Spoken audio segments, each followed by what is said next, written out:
6:02 in the Rose City. Time for Dirt and Sprague, Portland sports leader, 1080 The Fan. Oh, good morning. Happy Thursday, everybody. How we doing? How we feeling? Dirt and Sprague back here on a beautiful Thursday morning. Will Ortner, Jordan Schultz, we're all hanging out. We have got another Big Ten Media Day here on The Fan.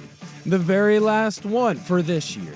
Yeah, well, we'll see where we're at in the future here with The Fan and the Big Ten Media Day. Well, we all got what does that mean? Well, we all have thoughts and takeaways of how this has gone.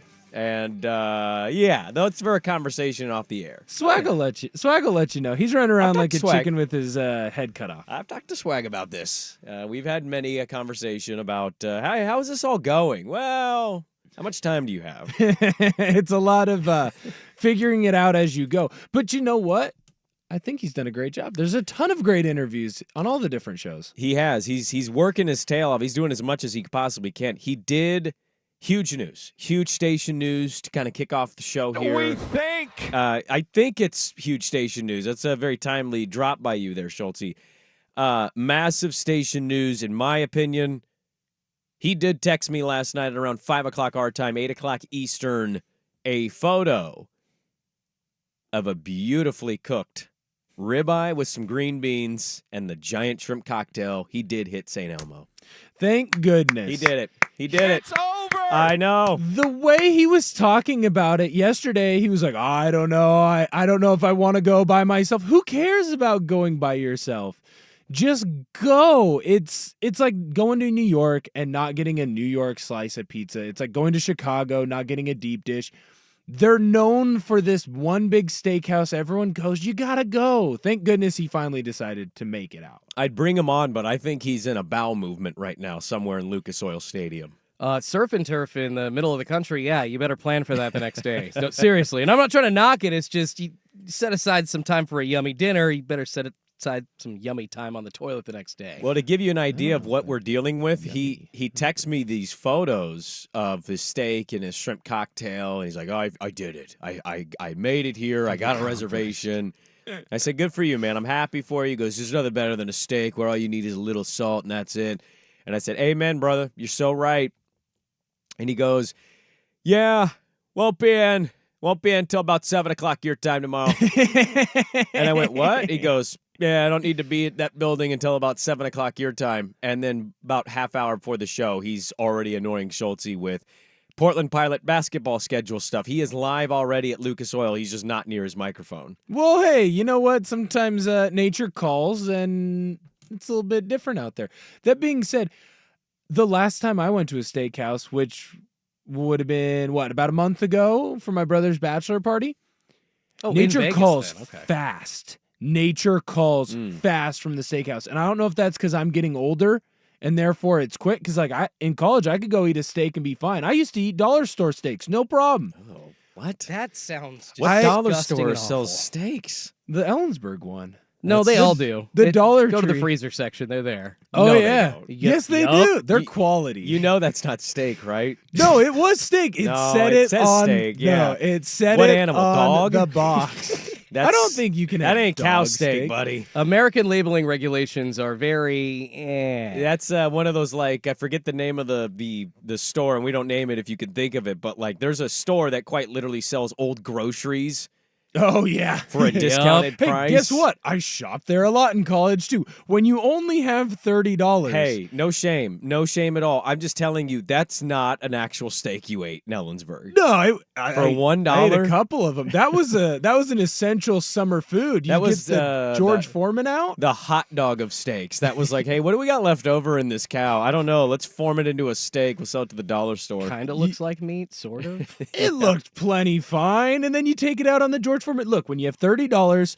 and the 24 rack costs $24.99, you only have so much money left over for the rest of your meal. Just look at the fat slide down this George Foreman grill. How many toenails were in bites of those steaks where you randomly just like plucked it out of your mouth and you're like, okay, oh, great, that's a toenail. Well, you throw a little Frank's hot sauce on there, and you're just fine. Really? Frank's hot sauce? I put Sauce that of on choice? everything. Well, I mean, that's what they say. That's Yeah. mine too, actually. Really? Yeah. On Oh, steak? if you had a bad steak using Frank's, No, I thought we were just talking about anything. But no, Frank's Red Hot, that is my go-to hot sauce. because if I've I'm got doing steak, 2 bottles at home. I'm all in on the A1.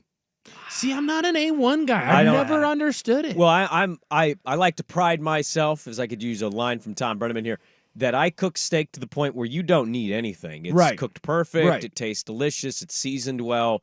Yeah. But if you occasionally come into a moment, restaurant, dollar store steak, and it's just, hey, this is not very good, and I gotta turn to something, it's A1. Okay. See, I remember like growing up, everyone was like, "Oh, you got to put A1 steak sauce." I remember there was like a show where if you did something good, they'd be like, "Oh, dude, that was A1" because it was like steak sauce or Right. whatever. Right. Well, it's a I good remem- name for a steak sauce. It's and fantastic. A1, it's the first thing. It's branding. great branding. Great right? branding. The minute you try it, it's like, this sucks. It's like Hennessy. Mm. You hear all these rappers talking about how great Hennessy is to drink, and you can't wait to have some Hennessy. Then you try it, and you're like, this isn't very good. You think Hennessy sucks? I'm not a Hennessy guy. Like, Interesting. I'd Not a rather go cognac and get. fan. Yeah, I'd rather go get other whiskey. Like, go give me some brandy. Go give me some. Do you think rye. A1 sucks? You're telling me A1 sucks. Yeah, I'm not putting it on anything. So I'm what not steak buying sauce are you choosing? Frank's, or Really? it's just salt. Just dipping a steak into hot sauce? I'm not dipping it into it. I just like sprinkle it over the top. You guys don't go all chubby like me and go either butter or my favorite, a dollop of like gorgonzola cheese on top of a nice medium steak. Oh my well, god. if it's a nice steak, I'm doing, again, nothing. If Right. we're talking like the steak is awful, you got a bad cut or somebody, overcooked it. Oh, I'll or- cover it with horseradish. That's my go-to. That's a good one. If Yeah, I like you're trying to just horseradish. cover up a crappy steak. Sure, I'm in Horse on sauce. that. See, you got to be careful with the horseradish, though. At least for my taste, Mm. because I don't need so much tang on it. Like, I just need a little bit, A little kick. just a little kick. But then again, I get it from the Franks. The Like, one just I a little hated bit. was Heinz 57. Ooh, I that don't stuff know is that I've ever nasty. tried it. I mean, I Don't. think I like it a little more as an adult, but as a kid, it was just like, because my stepdad, all he used was A1. Yeah. And so that was the taste that I liked. And then I go to somebody's house and be like, I got Heinz 57. And I try it. I'm like, oh, I think I'm good. I think I'm okay here. I think I'm out on that. I'm gonna stay far, far away. Sauces are a delicate balance. You got to make sure you nail the sauce. And if you don't have the right sauce, it makes it a little sad to eat. In my apartment, my roommate has an entire section of our fridge that is just his different sauces. Sure. There you It go. bothers him that I only use Frank's. Like, to the point of like when he makes food for both of us, because that happens every once in a while. Sometimes I'll make for him, sometimes he'll make for me. He will on purpose sneak it in to the food. He'll put the sauces on the food Yes. So like if he's just because he doesn't want to see you use Frank's? yes, because he wants me to like come Your over to roommate's got a his side. sick level of like obsession. He needs to It- talk to somebody about Sounds like this. he's just cooking. I don't know what you guys are talking about. It bothers him. I will watch him. Like, he'll come into the kitchen. I'll be there putting Frank's on my my Sure. chicken or whatever I'm making, and he'll just be like, "Why don't you try this peanut butter habanero hot sauce I have?" And I'm like, eh. yeah, I like sauces. Okay, I'm not like a huge sauce guy. There's a point where like you're just doing too many sauces. There's a balance here. There's an ecosystem of sauce where Mhm. yeah, I'm not no sauce guy, Mhm. but I'm certainly not like, hey, I've got 7 different habaneros and it's like peanut butter and Thai curry and like no, we don't need 7 different versions of a habanero sauce. Like do one, call it good. Oh, see, he's a big sauce guy. He will go sometimes out front here. They will have like a little like Saturday market, Mhm. especially like during the summer. He'll come out here to go look for sauces. Oh, well, see, I like that. That's fun. I like Mhm. Saturday markets. I'm all in on it. But I'm just saying, like, there's a line where you got too many. You're not using all of these sauces. Some of those sauces has either never been opened, or when you open them, they're super crusty because they haven't been used in a long It time. was used like right away. He's got a spot too down by the Moda Center. He will go like once a week, probably like on a Saturday or Sunday. He'll go get some sauces. Now he's a much better chef than I am. Like, it's very obvious if you've listened to any of my cooking talks. I just throw it down and then I shove it in my mouth. Like, I don't really care. I'm just trying to eat it. You buy dollar store steaks. I think we I established used in to this Frank's segment. Hot on yeah. literally everything. Yeah, I used think, to. I think we have not- established where you're at. I as have a cook. not bought dollar Like, what's store the best steaks. thing you cook? You strike me as like, I can make some mean scrambled eggs. Ooh, hey, scrambled eggs are actually. I love science. scrambled eggs. I bet you I make scrambled eggs better than all of y'all. Ooh, that's a hot take. I make Oh. a mean Kodiak pancake. Oh God. So It's water. protein. That is No, the most it's broy protein. answer you could have possibly Kodiak given. I'm learning that I'm really bro. I wasn't You really are really broy in broy. college, and now I'm learning that I'm really broy. You played football. You were absolutely Yeah. broy but in I wasn't college. really broy around my bros. Dude, I'm surprised. Yeah, you were. I'm surprised you and your roomie don't do like steak and eggs breakfast, which is a good go-to breakfast. That's what I'm eating after the show. Oh, I sounds- cooked some steaks up yesterday, and I was going to do it this morning, and I'm like, nah, I'll just wait for after the There show you when go. I'm starving. highly underrated, and people don't do it enough anymore. But I'm just surprised that Will's not doing that with his very broy roommate. See, I'm very often.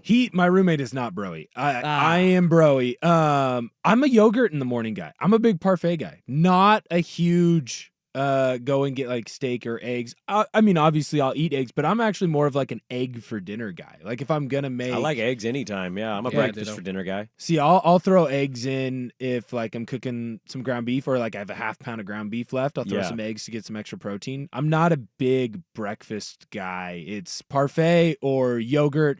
I'll throw cottage cheese. Cottage in. cheese I've come has around. been a go-to for me for about the last few weeks because of the protein part and just like a lighter breakfast. It's so big in protein, and It then is. throw a little bit of granola in there as well. I just put a little pepper on it, call it good. there you Yeah. go. Do you guys do like fruit with cottage cheese? I'm out. No, on that. I can't do it. I can't mix I don't those buy a two. lot of fruit. I'm not gonna No. lie. Well, you know. I A lot remember of the old veggies. peach and cottage cheese combo. Like as a kid, I'd see adults trying to lose weight and eat that, and I'm like, how do you combine the taste of Some people love that, man. My Soggy mom liked cheese that and stuff. fruit. She'd always do fruit with cottage cheese, and I'd just be like, "You're gross." Yep.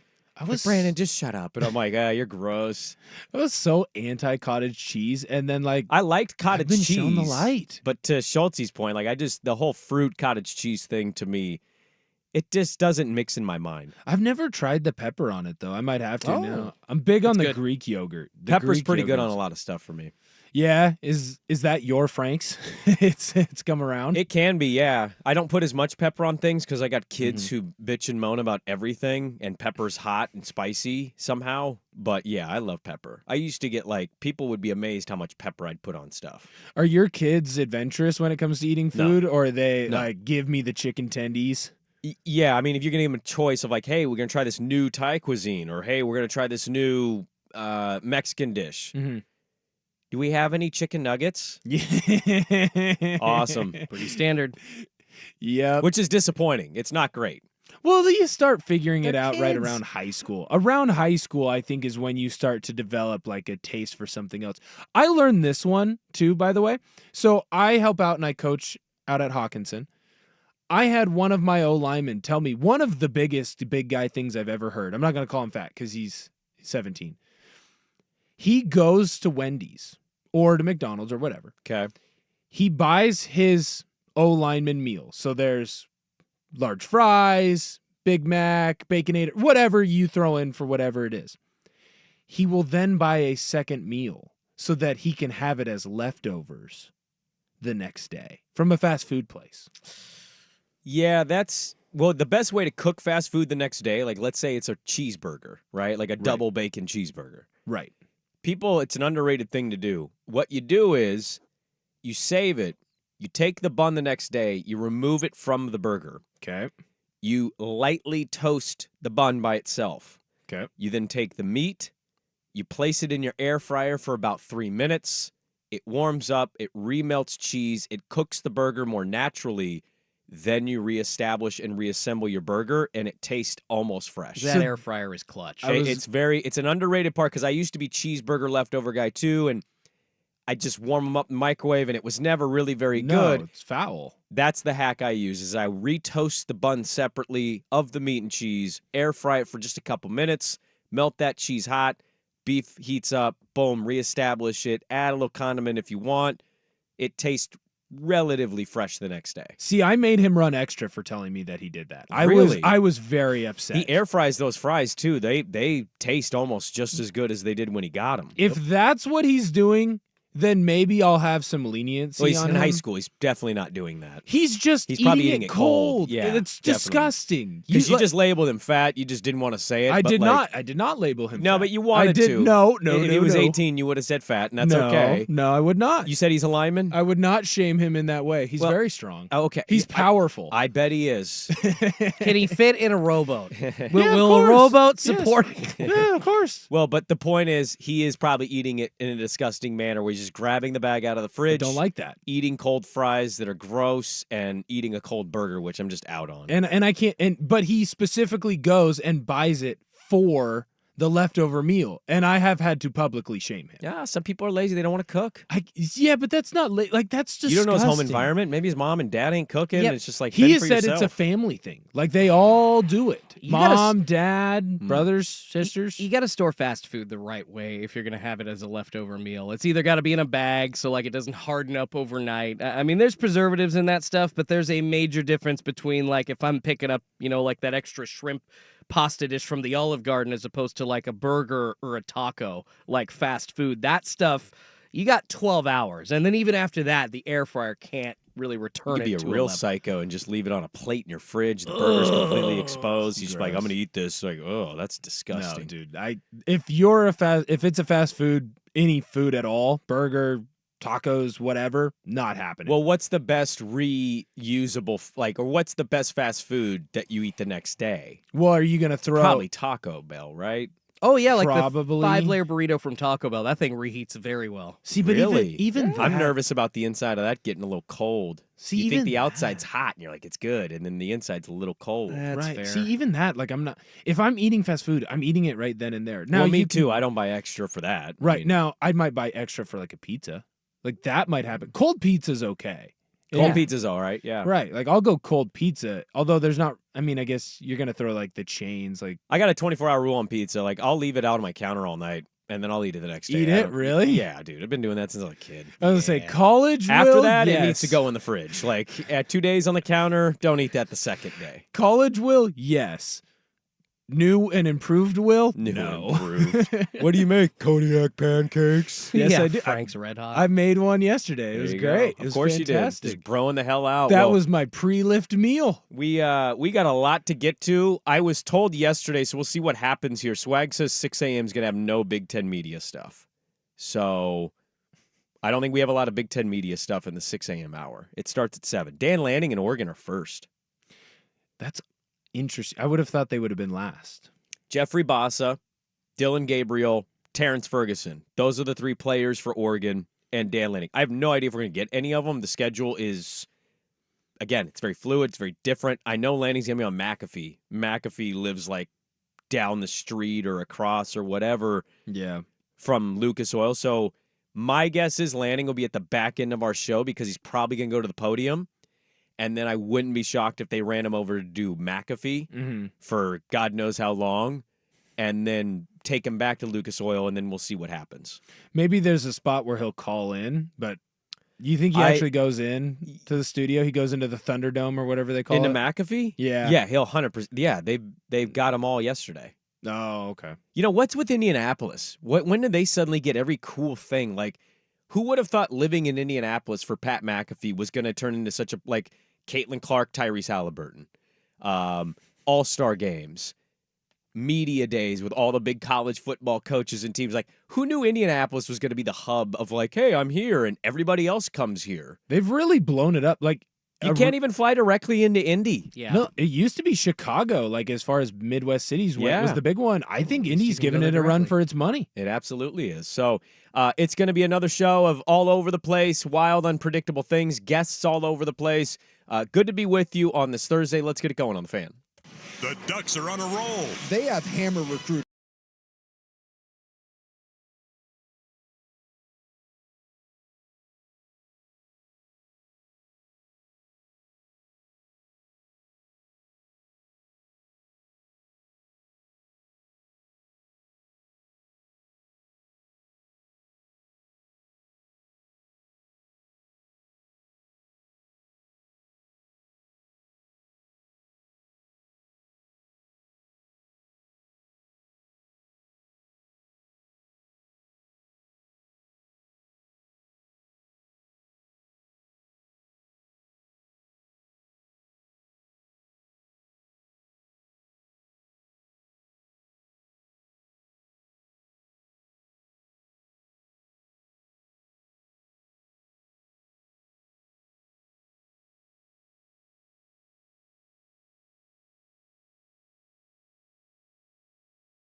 on 1080 The Fan. So I guess we may have PJ Fleck at 6:45.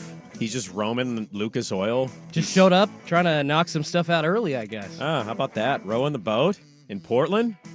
Got a lot of rivers to do that. Maybe he's just out there like, I wonder if anyone will interview me. Like, if I just walk around, someone will come say hi. Kind of has that vibe, doesn't it? Like, Hey, you want to interview me? hey, guys. No. What are you doing? Oh, you're from Portland? Oh, very cool. Radio station? Can I? Me? Yeah. Do you think he kind of gets annoyed of how often people probably just yell at him, hey, row the boat? I think I would get annoyed more if people asking him how Turdville's feeling. Turdville? Do you not remember him? He's the same one who was like, if you surround yourself with turds, you'll end up at Turdville. I also like when you make a catchphrase or like some slogan of a sort and it's row the boat, because he's been rowing the boat for a while. Do you feel pressure to ever come up with something new, or is it just like you just keep rowing? Like, how long are we rowing for, man? I've been rowing for 9 years. Is there island coming? Like, I think the when pressure. do we land ho? I think the pressure would be to find a place where it actually made sense. Like Western Michigan, you're the Broncos. Broncos, last time I checked, they don't row boats. No, either do Gophers. Right, But they are in the land of 10,000 lakes.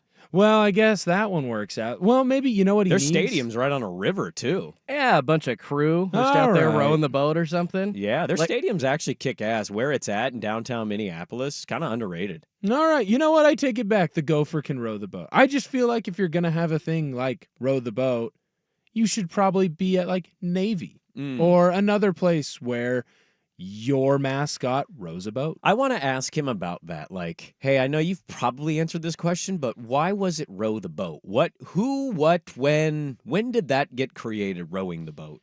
There's a great video that you can find on YouTube of him at Western Michigan, and it's him teaching the Western Michigan fans how to cheer.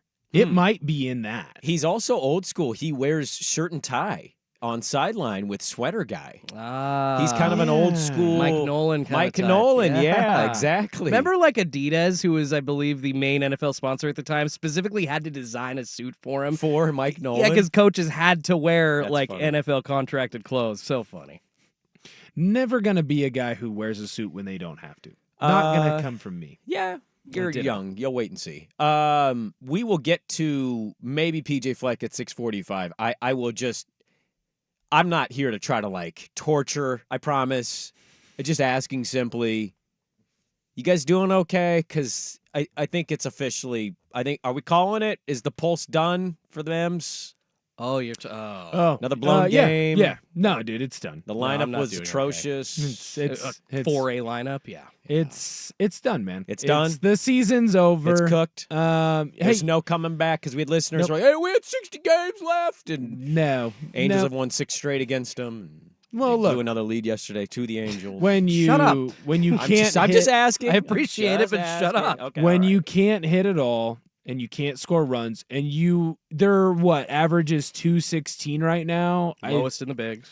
I didn't know it was that high. It's historic. Yeah, I thought it was lower actually. I thought it was Sounds under like my team's 210. batting average. I looked at it the other day. I think it's 216. And Sounds when about you right. look at the next closest, like if they keep this up the rest of the year, all the other teams that hit 216 were like in the early 1900s. Mm-hmm. When you're historically bad, we haven't seen a team hit like this in 100 years. You're just not going to make the playoffs. And it sucks because you're wasting probably the best pitching staff in baseball. Mm. Yeah, Maybe not the best cheapest. bullpen. That's a but good the bull. best. That's a good pitching staff. There's Best no doubt starting. about it. No, the Mhm. bullpen has been thrown together with, I said it the other night on Hot Corner, popsicle sticks and tape, essentially. Yeah. Which and to their credit, they've been doing a great job with their organizational philosophy of just kind of, hey, picking this guy off the scrap heap, using what they see, and they're able to get the best out of him. Unfortunately, if you're not producing at the plate, none of that matters, and you can't carry an offense for 4 seasons, even with the greatest young pitching staff in the game. But they still got to go for it. I know people are kind of wondering, well, it just sounds like they suck right now. They just need to give it on up. I hope they don't. I've heard rumors. MLB Network's John Heyman was saying that there's major conversations going on between the Mariners and the Blue Jays for Vladimir Guerrero Jr. So, I mean, they got rid of Ty France. First base is open. It would be a logical point to go and get the best bat available in trade at this point because you screwed yourself in free agency. You've got to do something otherwise. And I do see a little bit of like job security worrying, or what's the word I'm looking for? Job. You're trying to keep your job, and I can't think of the word that I'm trying to say. But the point is, Dipoto and Service are basically on life support right now, and I think now Dipoto is kind of forced to make that big move to save his job. I'll be surprised if Depoto's fired. Service, I could see it. They've gone through managers in the past. We'll see. They lost yesterday. Luckily for them, Houston struggled against the A's, so like the lead isn't massive. One game. game. It's one game, so you got a lot to go, but not looking good right now. Big news yesterday, finally concrete, stamp, signed, sealed, delivered. We'll get to that. And we may be rowing the boat at 6:45. All of that is ahead before Schulte with a sports update. This is a Big Ten Media Week edition of Dirt and Sprague. Brought to you by the Odyssey app. Now, from the Fan Sports Desk, a Sports Center update on 1080 The Fan.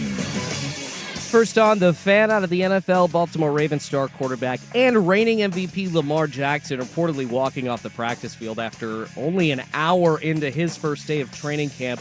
He'd already missed the first 3 days because of an illness. On the pitch, the U.S. men losing to France in their opening match of group play in Paris, 3-0 the final. This is their first appearance in the Olympics since 2008.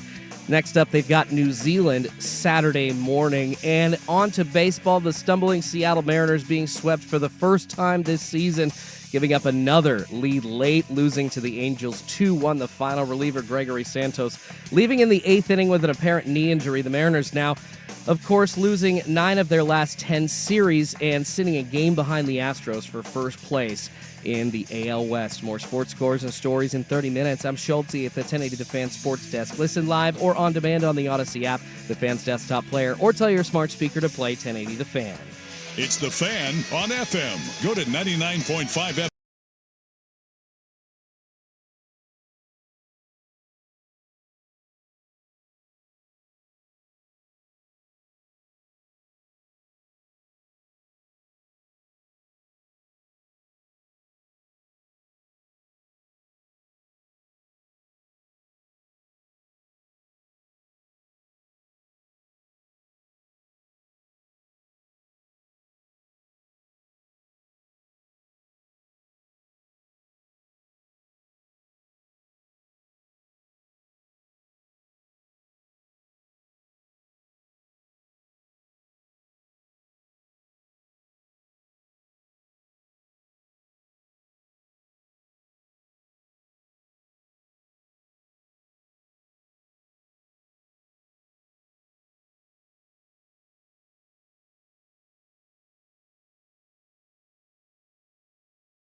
to you by the Odyssey app. On 1080 The Fan. Well, we're going to get this theme music in the Olympics, but yesterday, officially, the NBA, NBC, Amazon Prime, and the Disney Corp agreed to their 11-year media rights deal.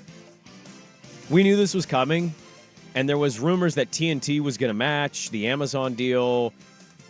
The NBA says they did not match specific parts of it, so they opted and they took Amazon Prime. This is going to lead to a legal battle between TNT, Turner, Warner Discovery, and the NBA. But for the most part, I think this is what it is.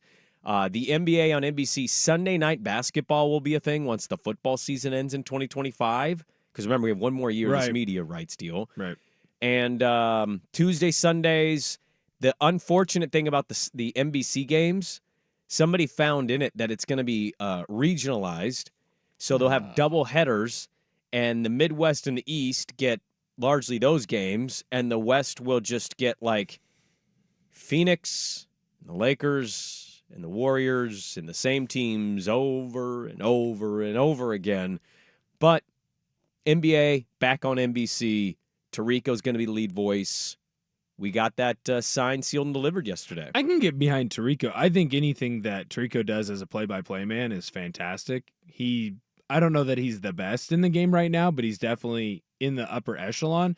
I wonder, too, though, with a lot of this, is it more like the nostalgia factor of getting it back to NBC? Like, I don't remember the NBA on NBC. Like, that means nothing to me. So, like, I wish TNT had still gone out and matched the NBC offer, because you at least get the studio show. Like, I think they had the best studio show in all of sports, not just basketball. And TNT is a bigger deal, at least for basketball, to me, than anything NBC ever did. Well, I think, one, that's your age demographic, because the NBA on NBC was a massive deal when I was a lot younger. Two, they have not in a position to match the NBC number. The NBC number is over $2 billion a year. Right. They were always going to go for the Amazon Prime one, which it's interesting because the NBA chose Amazon Prime, so we're going to get streaming games here. They're going to have the NBA Cup in-season tournament. It's going to be exclusively on Amazon Prime. Woo. Yay. Hang a banner, Lakers.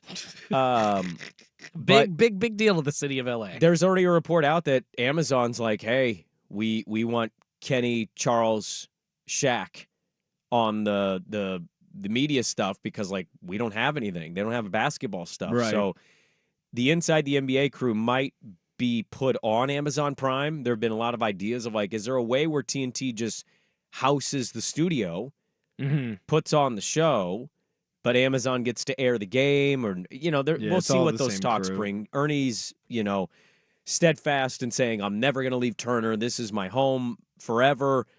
But we'll have to wait and see. Money talks is usually how that stuff goes. I hear you. Everybody's complained about Inside the NBA leaving and not being a show anymore, and I get it. I do. I'm a big fan. But, yeah, I think TNT ever matching NBC was always going to be far-fetched. Them matching Amazon, they said they tried, and then the NBA said they didn't match everything that Amazon had did. I don't know what that means. There's a lot of legalities with it. But for the most part, the NBA media rights deal is done. Well, I also think that the NBA was going to make sure that they were on Prime because they saw the success that the NFL has had on Prime. Now, I get it. It's a little bit different because it's a Thursday night standalone and it's the NFL. Like, the NFL is always going to draw more. Is the NFL on Prime a success? I like they had think more eyeballs so. on Fox.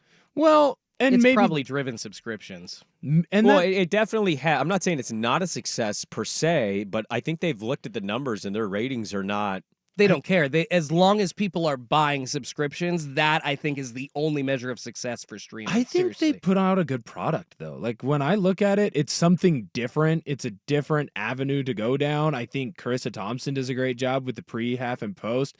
I'm also a big Al Michaels guy, so anytime I get to listen to him more, I'm always going to be pro that. Still, Herb Street, even at his age? Yeah, it's one of those. Like, I'm not going to quit him. Hmm. It's the same thing as the people who are going to Rolling Stones concerts still. Well, you're not going to quit any broadcaster. If the NFL's on, you're going to watch it. Right, 100%. I don't really. Tirico doesn't get me super excited. I'll acknowledge he's good at his job. Mm-hmm. He's very professional. He's got some iconic calls and moments, but like 100%. nobody says Mike Tirico's on the call, and I get like super juiced. No, they could put Mike Goldberg back on the call. WWE announcer that had a very couple of bad games running as an NFL announcer. They could put him on, and I'd still watch. You'd still watch no matter who it is and what age they are. I guess that's fair. I think they put out a good product. I think Amazon, I know it's only a year or two. I think that they've shown that they can be competent when it comes to building a show around it, and it's not the same recycled stuff. But do you go to Prime NBA and watch any of their off-season NFL stuff? Do you go to Prime when it's not Thursday Night Football and watch any of their stuff? No, but I don't do that for ESPN, NBC, And watching the boys. or any of the others. Like, I don't necessarily go and search that out either. I go and search out personalities that I like and I trust that I think is going to give a good product. If they happen to be on ESPN or NBC or Prime, then I'm going to go there. I think it's more personality driven than we give it credit for, at least as the way the world is turning. I mean, like Carissa Thompson, she does the Amazon Prime, but she also does the Fox. If I think she does a good job, I'm going to tune into both. I'm not going to be like, well, I can't watch her because she's on Fox, and I only watch Carissa on Amazon Prime. Well, with football, none of us do that. Right. Carissa Thompson, we watch all of it. Yeah. Right. Doesn't matter the channel, the person. We're going to watch it. She It's could be football. talking news, and I'll still watch. Doesn't matter. Well, I Yeah, mean, there's that. not. That's not happening. I was just saying, like, with football, it doesn't really matter who it is kind of my point. Now, I do think that there's some broadcasters that elevate it. Like, Joe Buck is polarizing somehow in that sport. But if I know Joe Buck's on the call, like when he got announced on Monday Night Football, I'm like, ooh, Monday Night Football, get a little more important. Do you Cares a think little bit more. Do you think Prime here, maybe they're angling kind of to start doing a little bit more programming outside of games, like for the NFL and for the NBA, which is something, as a streaming platform you can offer. TNT only has a certain number of hours of programming. Sure. You can't really offer that. I'm just, when you hear the NBA saying, they didn't really match every little aspect, what I'm hearing is Amazon is offering things to us that TNT cannot.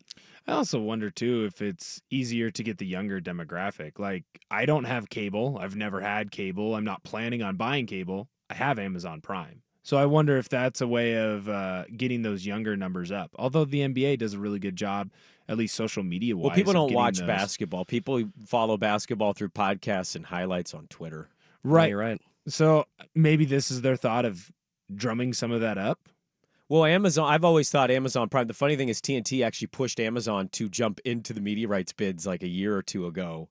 David Zaslav is just a terrible representative of a media company for Warner Brothers. But thing about Amazon Prime that I've always thought as a longtime NBA viewer who gets League Pass every year, they should be running League Pass. League Pass should be run through Amazon Prime, and then you just take the feeds, you distribute them, because the NBA does a crappy job of it. It's terrible. The NBA League Pass is the worst League Pass of all the major sports. It's not even close. Is it just because they struggle at... Their app's terrible. It's always lagging.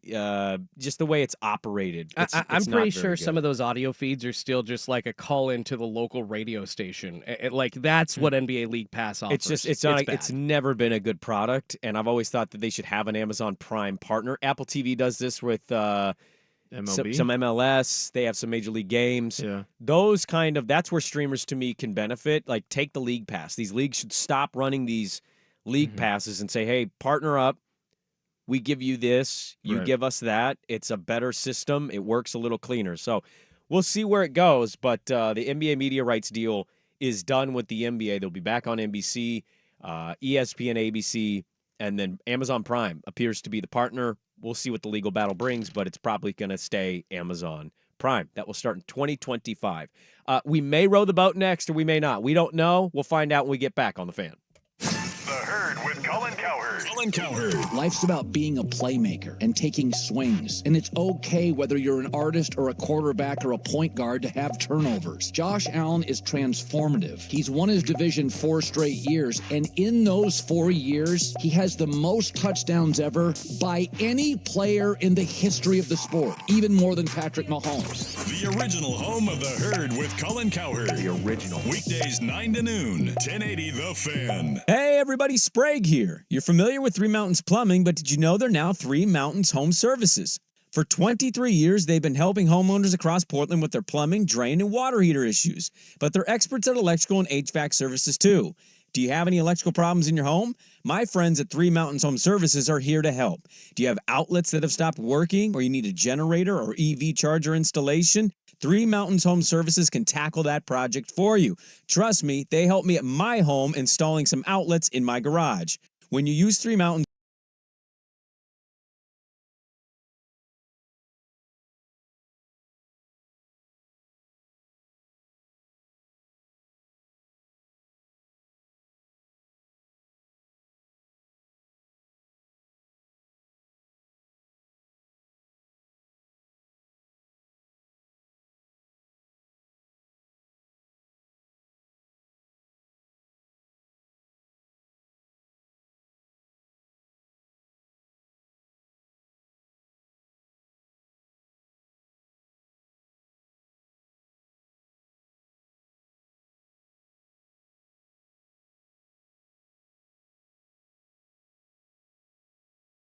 you here enjoying a Big Ten Media Day week.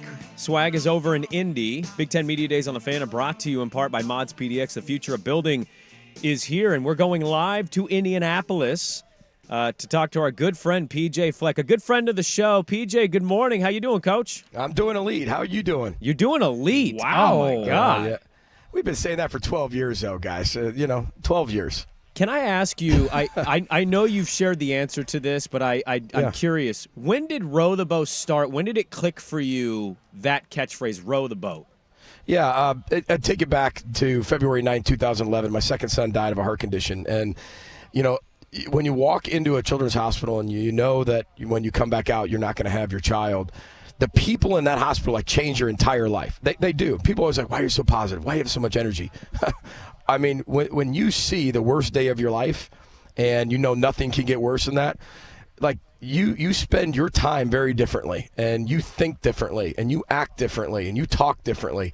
And so, and that day I said, I wasn't a head coach yet. I was at Rutgers with Greg Schiano at the time. Mm-hmm.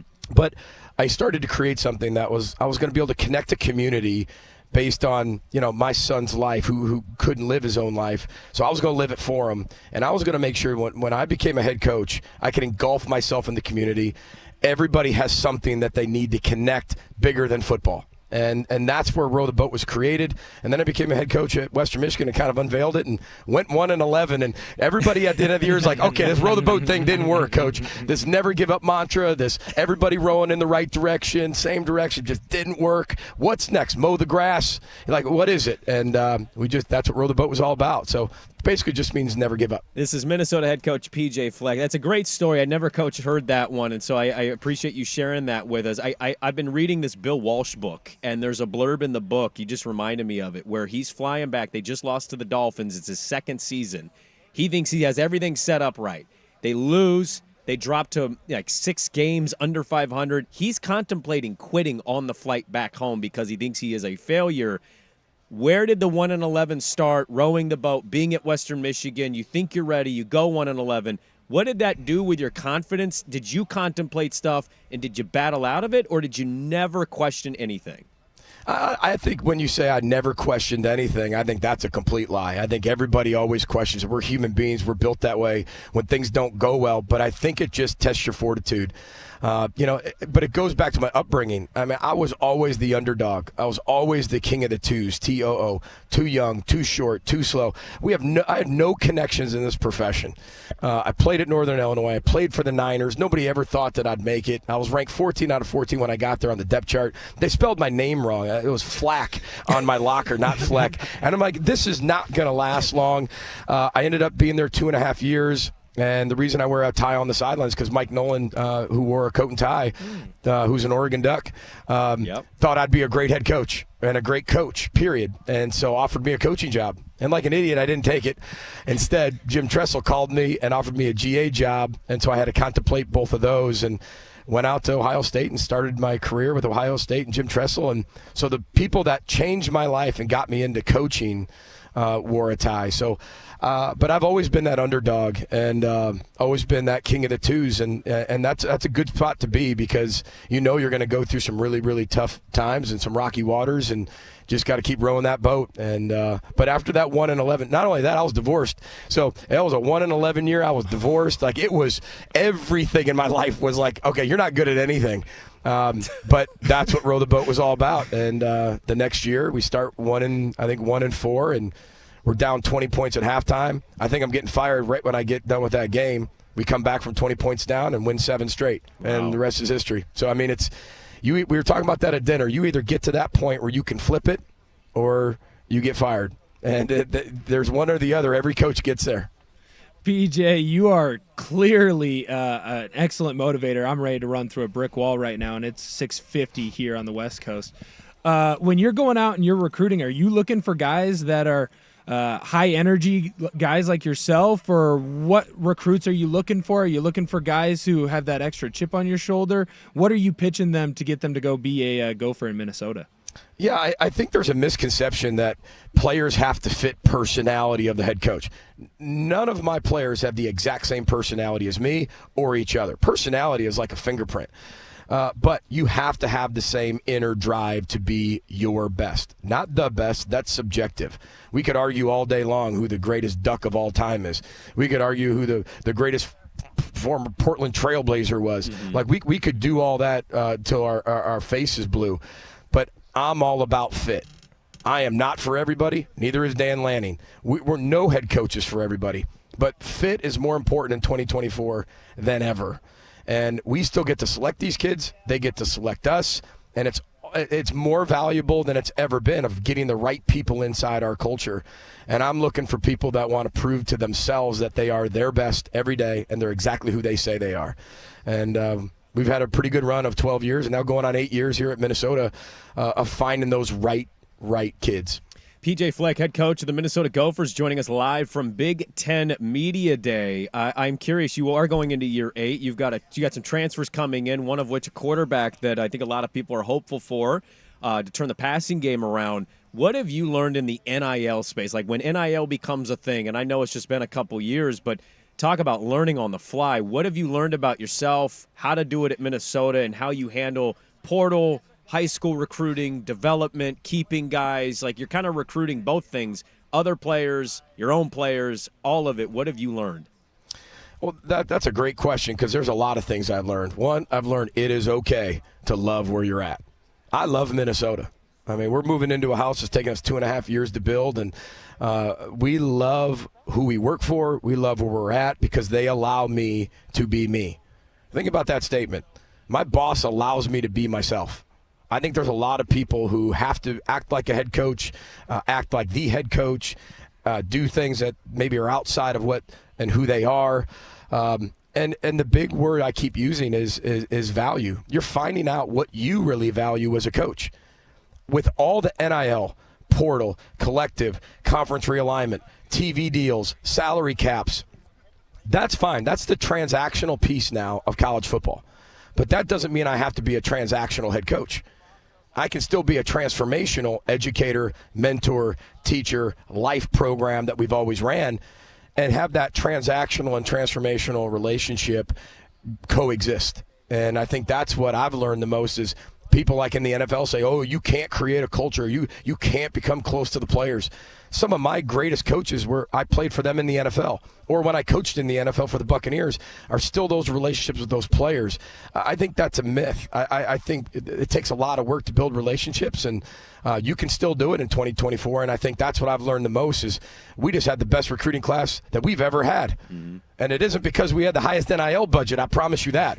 And it's unique to see that we can still coexist with that transformational and now this transactional piece. Well, it's a new conference for a lot of us out here out west and at Big Ten Media Day, but you're very familiar. Year 8, PJ Fleck, head coach of Minnesota. Coach, I was out there a couple of years ago. I saw the stadium. It's a beautiful setup that you guys have out there. Thank you for hopping on with us here in Portland, man. Really good stuff. We really appreciate your energy, the sharing of stories from your lowest points to your highest points. Thank you for being a lead on the radio program. We appreciate it. Yeah, lastly, just want to say your head coach is unbelievable. Dan is such a great man. I've had a great chance to get around him and Sophia. My wife Heather and I have, and he's a special individual that gets it in all levels. And, you guys are obviously, you already know you're in good hands, but he's such a special individual and a special coach. And look forward to playing you. I hope it's in late November in Minnesota when we do, though. Absolutely. Thanks, Coach. All right, there we go. There is PJ Fleck live from Indianapolis. Big Ten Media Day. Gotta be honest, learned quite a bit there, some of which I don't think I was ready for, but man. He hit it with like a 2002 Ryan Russillo, like worst year of my life, and then I turned it all around. I might be a fan of PJ Fleck. That was awesome. I think he made me kind of a Gopher fan. I'm rooting for PJ Fleck. It's funny, we mentioned Mike Nolan with the shirt and tie.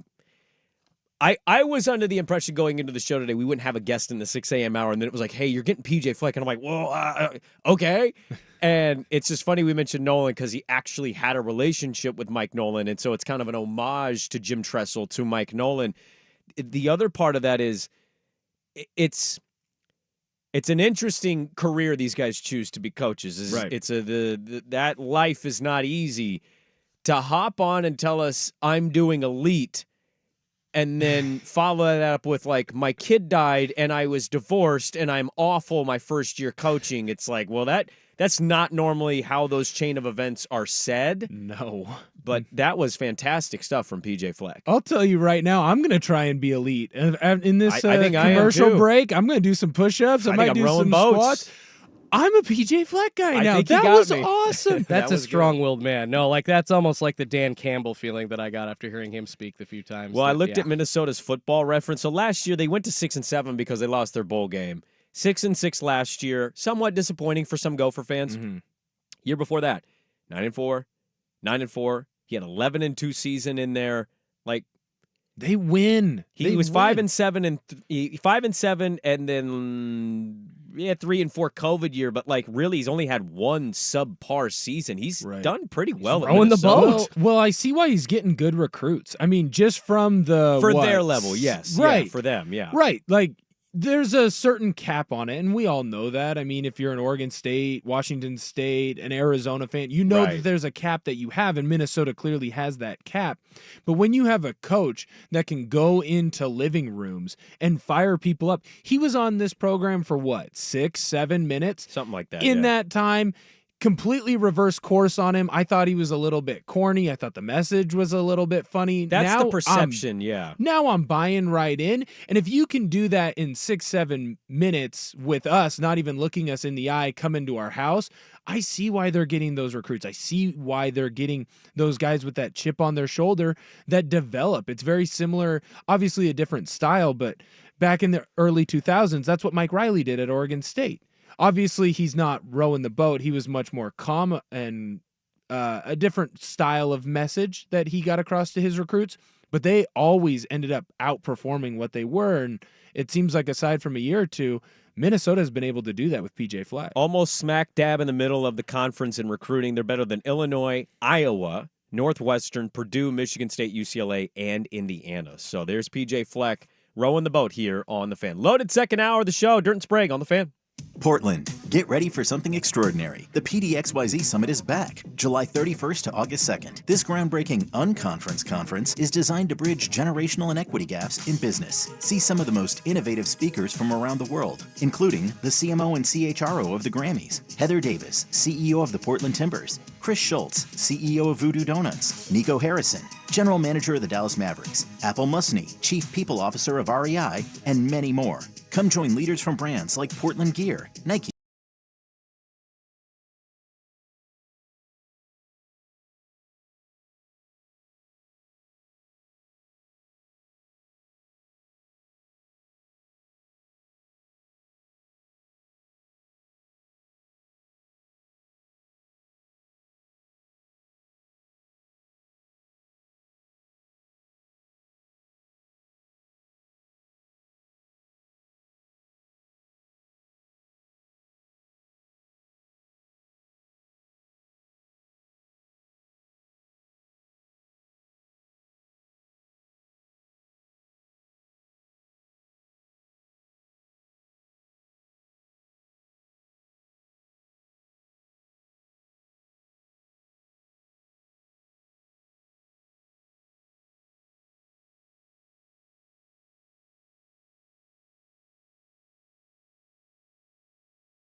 Now, before we do this, let's go over the ground rules. Pelican Brewing presents the Daily Ticker, where Dirt and Sprague visit with the insiders that are covering the stories you've heard about, and some you haven't. How'd you do that? Actually, I'm not even mad. It's amazing. The Daily Ticker with Dirt and Sprague is poured by Pelican Brewing. Be ready for your next afternoon vacation with Beak Breaker Tropical. Pelican Brewing, born at the beach. All right, the Daily Ticker is brought to you by Pelican Brewing. Visit pelicanbrewing.com for more details on locations, events, and award-winning beers. Independently brewed since '96, Pelican Brewing, born at the beach. Locations in Lincoln City and Pacific City. And there's a nice little tap house in the town of our next guest who grew up in Tillamook. There's a nice little tap house in Tillamook for our friends at Pelican Brewing. Bill Oram, the lead columnist, OregonLive.com, wrote a really good piece on Jonathan Smith. Got some one-on-one time with old Jonathan. We didn't. He was not going to do a radio interview. And so he hopped on and talked with Bill Oram, probably in a tunnel somewhere, and he joins us now live from Indy. Good morning, Bill. Have you had your coffee yet? I found coffee this morning, Amen. unlike yesterday, Okay. but I had to go out of my way. And the thing I learned is the coffee shops are like inside buildings here. They're like hidden inside, so hotels, office buildings, towers of various kinds. So I went to Cups Coffee Bar inside some large office building, and it was exactly what I needed. Well, I'm glad you're caffeinated. We texted very late last night, and that was late for me, so I can only imagine how late it was for you. I thought you wrote a really good piece. We talked with Jack Velling on the show. He had shared some goodwill stories as well, similar to what you wrote about, of just like, hey, I got a lot of gear. I do this all the time, but people noticed it didn't really happen until he left. I'm curious, what was Jonathan's energy? Because his opening podium thing, he just struck me as very nervous, and he's not the greatest public speaker, but what was his energy like talking to Jonathan? Well, I talked to him at the end of the day, and so at that point, he'd been, being shepherded around for, at that point, 6 hours, from interview to interview and different, promotional things for the Big Ten. So his energy probably isn't the best thing to judge him by in that moment. But, he was really, I thought he was really, I don't want to say contrite, because I don't get the sense that he really regrets anything, because I think he felt like he did what he had to do, right? But he really wanted to understand what the feelings of Beaver Nation are toward him, and he wanted to try to set that record straight. And like you said, he's not the greatest public speaker. I don't think of him as somebody who is gonna, frankly, fill you with a lot of hot air. So if there was a coach who just wanted to say the right stuff and get out of the pickle of people in Corvallis hating him, it's not that hard to say all the right things and try to BS your way through it. And so Jonathan, maybe not the greatest at expressing his feelings, but I think the takeaway I had from, 20 minutes with him in the tunnel yesterday, which, I didn't expect to have that kind of time, but, him really wanting to drill down and address the topic, is that, he wanted to make things right. And I asked him, the thing I was having a hard time imagining is, how does Jonathan Smith ever come back to Corvallis? Not to be the head coach at Oregon State again. I mean, that's, the kind of storybook stuff that only happens in fairy tales and if you're Mike Riley.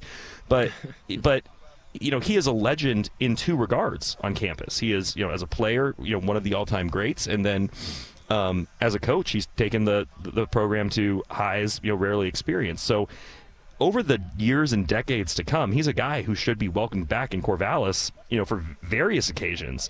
And what's that reception going to be like? And I know it's fresh right now and we're kind of prisoner of the moment, but Jonathan Smith steps into Reser Stadium on a game day in Corvallis, he's getting booed. Mm-hmm. And I wonder what that's going to look like in the years to come. So what I asked him was, do you think you've left the door open where you can come back and be embraced? And he said, I hope so. And listen, it's not for me to say, and it's not for me to tell Beaver Nation how to feel, but I hope so too. I mean, you've got to be able to remove yourself from the impact of that decision and his exit, and look at the totality of his impact. And I don't know, and Sprague, you can tell me if you agree, but yeah. I don't think there's anybody outside of Mike Riley, any single person you could point to and say had a greater impact on Oregon State football, at least not in this century. Well, not in our lifetime. Right. You can go back, of course. Right. It's tough, Bill. I've kind of looked at this both ways. I understand the fan point, and given everything that's happened to them, I wonder if they get in the Big 12 in 2 years, do we care less that he left? Because whether you liked the move or thought it was a betrayal, a knife in the back, you have to acknowledge he was one of the best top 25 coaches in his profession. So, like, were we expecting him to hang out and be a Mountain West coach for a couple years and just be okay with that? Or, like, do we wish people that we care about or have a tie to us to go on? Now, the way he handled it is a different conversation, but the whole I think the whole way it happened, the reactions to it, it's like I don't begrudge him for wanting to go to the Big Ten, seeing what the landscape was. I'd also say it felt like he kind of abandoned the program the last couple games of the season, knowing that this was around the corner. Well, and I will say this, and it's not in the piece, so this is a 1080 exclusive. Oh, there we go. He, with regard to kind of when the decision was made, and I know he had said publicly going into the Oregon game that, if his agent, wasn't talking to schools, he wouldn't be doing his job, and he kind of repeated that to me. But what he said was, I did not make the decision until the very end, but it was out there, and I was chewing on it for a couple of weeks, and that's kind of obvious, right? And I don't think he's alone in the way this world works and the way those decisions get made. But you do wonder, right? It's 100% of his mind is not being dedicated to what's happening at Oregon State. There is at least some percentage of his time, thought, and energy going into, do I do this?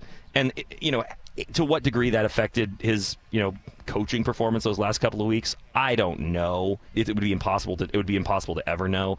Obviously, that Oregon State team that showed up at the end in Eugene was not the team that we'd seen most of the year. Yeah. But, a lot of air had been taken out of the balloon of the season by that point for a variety of reasons, including the fact that it was starting to feel like Jonathan was going to be making an exit. Bill, do you think if there is some success now with Trent Bray that maybe that could alleviate some of the stress and some of the hatred that Jonathan Smith is feeling? Because I feel like if Oregon State is able to find that success and they're able to move on to another conference or a bigger conference, maybe that along with some time could help him out. Or is there just no saving him at all? He is forever going to be persona non grata. So there's two things. I was thinking about this morning.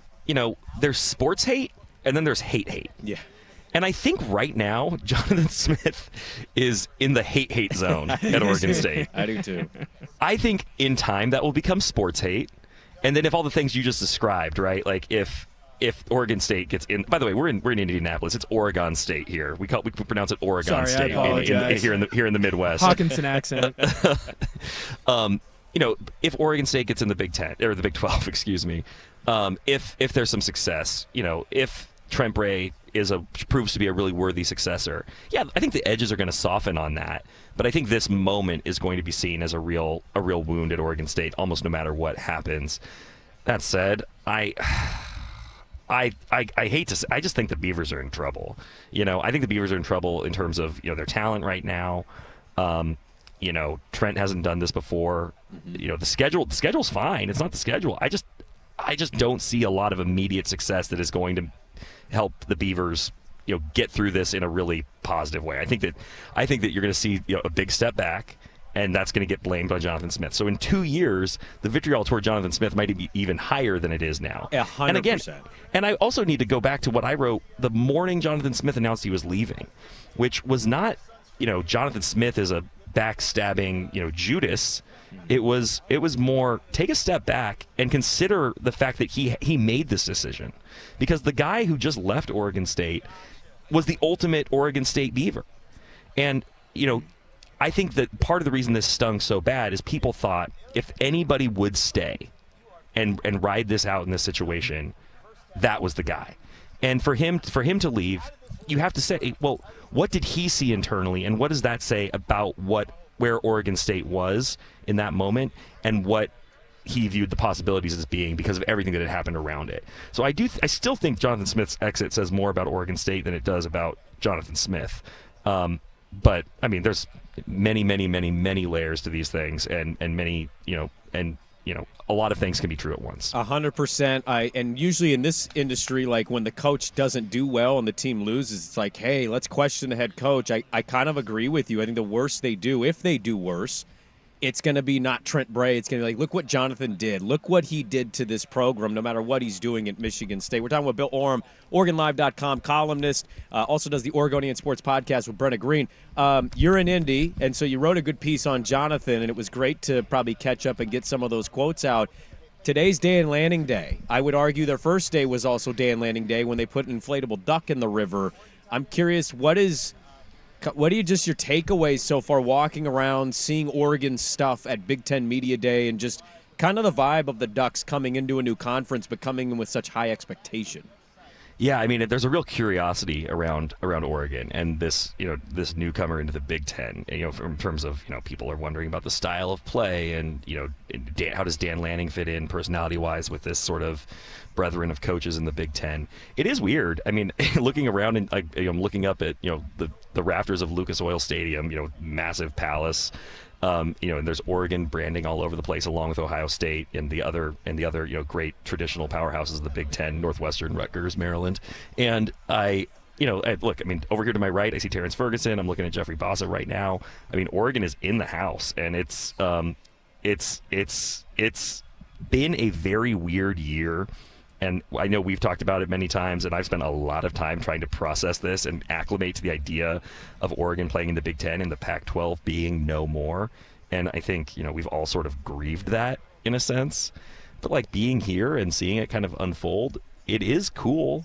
It is cool to see Oregon, be part of this group and be on this stage. And to your question about, expected to be a contender, I think that's the most interesting aspect of it. When you think of a newcomer to a conference coming in, you think that it's going to take a little while to get your sea legs. And, and I thought that was going to be the case when Oregon joined the Big Ten. I thought there was going to be a little bit of an adjustment period. Maybe it was going to take a couple of years. There's no room for that. This team is built and ready to go. It's good enough to win a national championship. There's a lot of variables around that, of course. But the talent level, the experience, I mean, the expectations should be sky high because of what Dan Lanning has done between last year and this year to get them ready for this level. So I'm really going to be interested to see what Dan Lanning has to say and what the players who are here have to say. I'm interested to hear what the people who have been immersed in the Big Ten their entire careers, the longtime grizzled Big Ten media members, what they want to know about Oregon. Because to us, Oregon is, we know everything about Oregon, and at this point. I'm going to be curious to see what people who aren't as familiar hope to get out of this day. And I'm going to count the number of times I hear somebody say Oregon. I really am, and I'm going to report back to you guys, because yesterday it was too many. I mean, the number of Oregon State questions, and Jonathan Smith, if you are listening to this, which you probably are. Sure. That was your moment. If you want to stand up for Oregon State and show that you still have some care and compassion for Oregon State, you should have corrected that person on the podium in front of, God and the 400 assembled media members and said, I need to correct you right there. It is Oregon State, not Oregon State. Are you correcting people? I'll start today. Okay. I'll start today. And I don't really want to go to the Indianapolis City Jail, but I might do it if I have to body some people to get this straight, because Oregon is now in the Big Ten.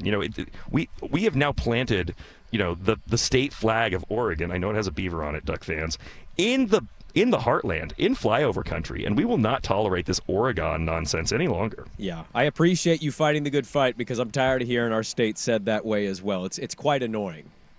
Yeah, let me chime in really quickly, Bill. I lived in Boston, Massachusetts for a year, and I found the perfect way to correct people. I've started asking them, do you say Boston, Boston? And they're like, no. Okay. Why do you say Oregon any different way? So just tell people to say Oregon like Boston, and maybe they'll get it into their freaking heads. It's just... I mean, if I was to try to work up an alternate pronunciation of Indiana, I don't know that it would be appropriate for the airwaves. So I will just... But yes, I could try that here, and we'll see how that goes. You're a busy man. Are you going to be on McAfee today? You're pretty popular. I didn't know if you're going to go from us to McAfee and then cover Oregon and what you were going to do. I'm available. If Pat wants to have me on, I can rip the sleeves off of this sweater thing I've got on. We can go. I mean, nobody wants to see those arms, but I'll do it. I'll do it for the content farming, for the engagement. Well, we look forward to the coverage, man. There's nothing more broy than Tillamook, and Bill Oram is one of the best. OregonLive.com. Good piece on Jonathan Smith. Caught up with with him yesterday, and Dan Lanning is going to be at the podium in just a little over an hour. Look for his good coverage at Bill Oram on Twitter and, of course, OregonLive.com. Bill, thanks for hopping on with us. Good morning. I'm glad you got your coffee. Now buckle up. It's going to be a long day, too. See you at OregonLive.com. There we go. Bill Oram, OregonLive.com, joining us. It really was a good piece on Jonathan. We could talk about that. There's elements of the piece, and I've always tried to parse out how I feel about it. I went to Oregon State, so the Jonathan Smith thing has been interesting. Let's talk about that. We got a guest at 8 a.m. We've got maybe some ducks in a row, and pun intended there. Nice. Lanning's going to hit the podium at 8:30, and so I don't know if we're going to have Lanning on the show. We may take Lanning live at the podium. I mean, we haven't done a lot of podium stuff, but we may go Lanning live at the podium. Coming up next, Jonathan Smith. Will he ever be welcome back at Oregon State? Next on The Fan. It's the Vancouver Ford text line.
1080 The Fan. All right, we got a, here we go. Hot route, Omaha. We're all over the place. Bill Orm, good stuff. We've got Adam Rittenberg coming up, ESPN, in about 2 minutes, so this will be a very short segment. We just talked to Orm. I thought he wrote a good piece on Smith. Now, Really how good. you interpret Smith's quotes and comments, that's a different conversation. Orm did his job. And will Jonathan Smith ever be welcomed back? One, I don't know a position in which he would be needed welcomed back. I don't think he'll ever be coaching at Oregon State again. I don't think this is a Mike Riley spot. No. Even if he gets fired at Michigan State, I don't think he's going to come to Oregon State to be an OC. So, like, I don't foresee why he would be back here, other than he's really old. We're remembering the Fiesta Bowl team, Right. 50 years anniversary or whatever. Other than that, it's not really a conceivable thing in my mind. Now, I've heard from some Oregon State fans. I'll read one of them. He won't ever be welcome back, in my opinion. In this day of information and internet, the younger generations will know what he did and react to it the same. He may be honored, but in terms of a game day rollout, yeah, no, he'd get booed. And I agree with that largely. This is not simplistic to me. I went there, okay? And we all are entitled to feel how we feel no matter if you went there or you didn't go there. I'm just telling you my perspective of this. Right. I think the way he handled it, I think that business and that nature of business makes these guys do things that are very non-committal to their current teams and very unfair to the fans and the players and the universities. Mario did this to Oregon. Right. That Miami job was being talked about a month and a half before the season was over. And then go see how the season ended. It's not fair to anybody. I'm also torn in two ways. I see this from the university and fan side. Like, we didn't think you'd leave us. We thought you'd hang here, help us kind of get through this time. And anybody who tells you if he would have stayed and then left in a year or two and they'd be cool with it, I think you're also lying. Right. I just think you're lying. I think if you're not in a conference in 2 years, you're a pseudo Mountain West team, and he leaves, I think you're going to be pissed. But I think the way he handled it was irresponsible, not good, not a respectable thing to do to your alma mater. Also, he's at the top end of his craft in this profession. There's an element of, like, I think it's tough to ask a guy to not go be great at a place where he could go be great. Now, I don't know if he'll be great at Michigan State, but it's in the Big Ten. And it's not his fault that this whole thing happened. He doesn't navigate those waters for Oregon State. He coached football, for God's sake. Right. So it's a very complex conversation that we don't have right now enough time for. And I see some of his side, especially from a professional standpoint. But, yeah, he ain't going to be welcome back anytime soon. He didn't handle that thing right. Well, I think even if he did handle it correctly, let's say he handles it the best case scenario, he was still going to be set up for failure because of what he was viewed as. He was the former quarterback who led them to greatness when he was a player. He came back after Oregon State had had the worst, 5-6 year run in this It felt like the century. early 90s, yes. Right? Yeah. And he was billed as the great savior of the program. And he was that largely until this last year, which was the best team that he had built. He brought in the biggest quarterback recruit that they had had in years, if not ever, in Aiden Childs. And everything Not looks ever, so but bright. yes, he was certainly in the conversation. Right. Yeah. And everything looks so bright.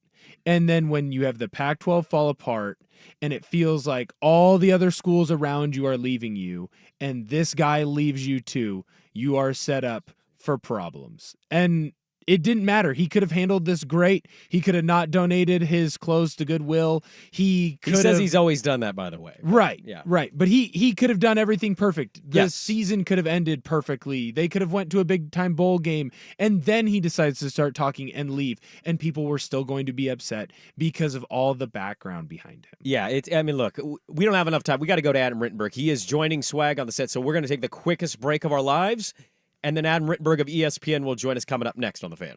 This is a Big Ten Media Week edition of Dirt and Sprague. Brought to you by the Odyssey app. Now, from the Fan Sports Desk, a Sports Center update on 1080 The Fan. First on The Fan, the stumbling Seattle Mariners being swept for the first time this season, giving up another lead late, losing to the Angels 2-1 the final, and some bad news during the loss. Reliever Gregory Santos leaving during the 8th inning with an apparent knee injury. The Mariners now losing 9 of their last 10 series and sitting a game behind the Houston Astros for first place in the AL West. The Texas Rangers making a charge as well, now just 3 games behind the Seattle Mariners for third place in the West. On the pitch, the U.S. men losing to France in their opening match of group play in Paris, 3-0 the final. It's their first appearance in the Olympics since 2008. The U.S. men now have New Zealand next up on Saturday morning. More sports scores and stories in 30 minutes. I'm Schultze at the 1080 The Fan Sports Desk. Listen live or on demand on the Odyssey app, the Fan's desktop player, or tell your smart speaker to play 1080 The Fan. One number does it all for contests and texting your favorite fan shows. The Vancouver Ford text line is 503-864-6FAN. High five! Up top! Heck yeah! Dave's company just got the first ever 5-year price lock guarantee from Comcast Business. Yeah, 5 years! It's 5 years of gig speed internet. High five for gig speed. 5 years of advanced security. Security win. And 5 years of a great rate that won't change. Our rate ain't changing. All from the company with 99.9% network reliability. There it is. He hasn't given this many high fives since Deborah brought in her famous banana bread. Woohoo! Now he's got savings. I'm so excited. Yep, Dave's feeling it, but it's only...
On 1080 The Fan. All right, there we go. Quick break. Let's go back to Indy. Omaha, the house that Peyton built.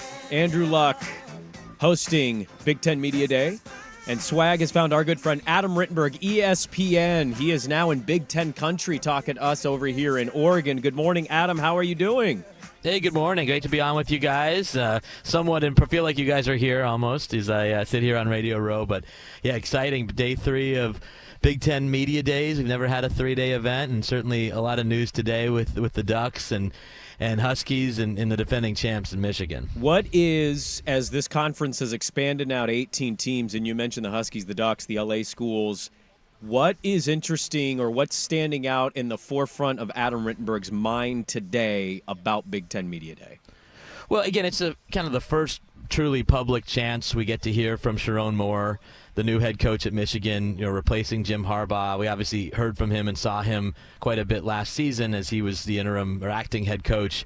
But now it's his program, and he's going to get to take the podium and address everybody who's watching and the media that are here in Indianapolis. So excited for that, and certainly for Dan Lanning, to come in from Oregon, not just as a new member in a new region to enter the conference, but this is a program that has incredibly high expectations. I think most Oregon fans rightfully should be disappointed if they don't make the college football playoff this year with the system expanding to 12 and how close Oregon's been and the roster that they've assembled. So, history has shown that when you join a new conference, you typically struggle right away.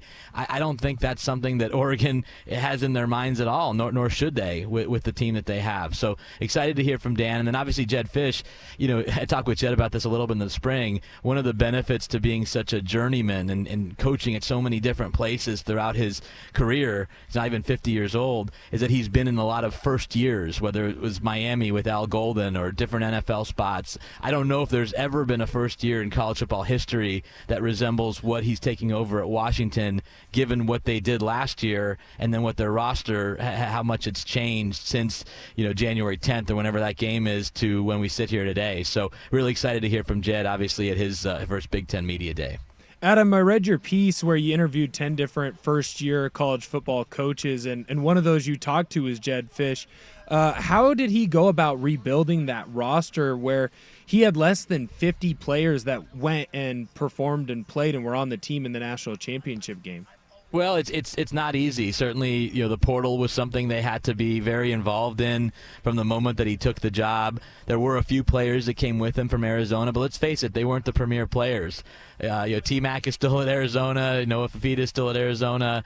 They have a number of NFL caliber guys who did not make that move with their former head coach and some of the assistants that moved from Arizona to Washington. So it put a lot of pressure on Jed and his staff to backfill some of those spots because they talk about depth. And Washington, we didn't see some of their backups last year because their starters were so good, and the NFL draft bore that out. But will they? And they may have guys that are ready to step in and contribute and be really good players. But as you guys know, depth is a word that's thrown out a lot for a reason. What's going to happen when there's injuries, and that's where some of those portal guys and fast tracking some of the recruits that had signed or did sign with the new staff when they came in. It's going to be really, really important for Washington. I do think one thing that they benefit from is that their early portion of the schedule is not overly daunting. It does get tougher as you get into October, but it's not like what USC is facing. USC gets LSU right off the bat, and then a few weeks later, their Big Ten openers against the defending champions, Michigan at Michigan Stadium.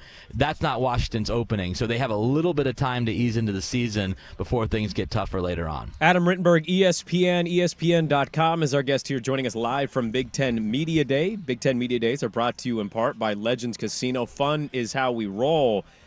James Franklin talked yesterday, and he basically said, we win 10, 11 games, but that's not the expectation here at Penn State. People sign up for better because they expect better.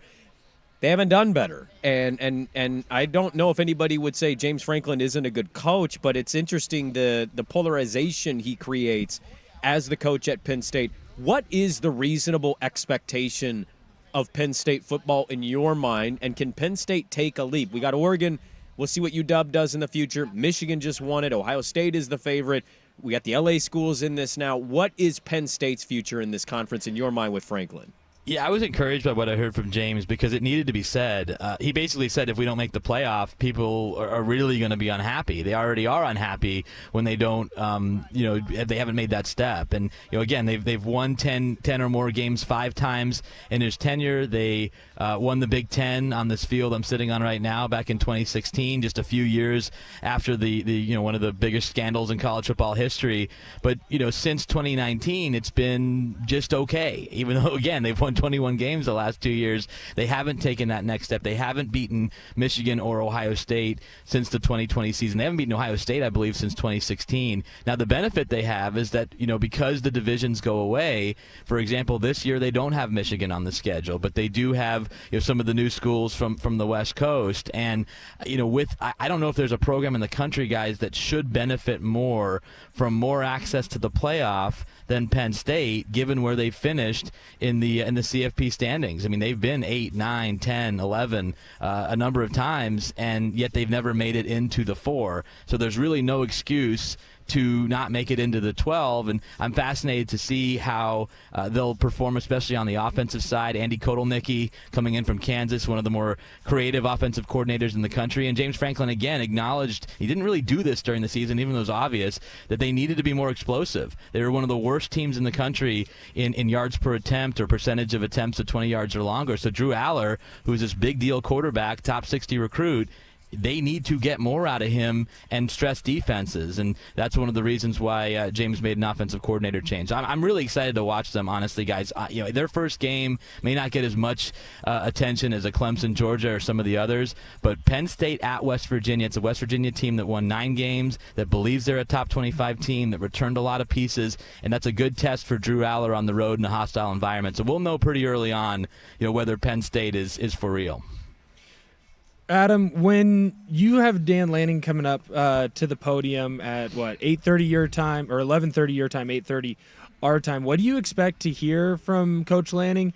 And then what kind of reception has Oregon gotten from a lot of the traditional Big Ten media over the last couple days at Big Ten Media Days?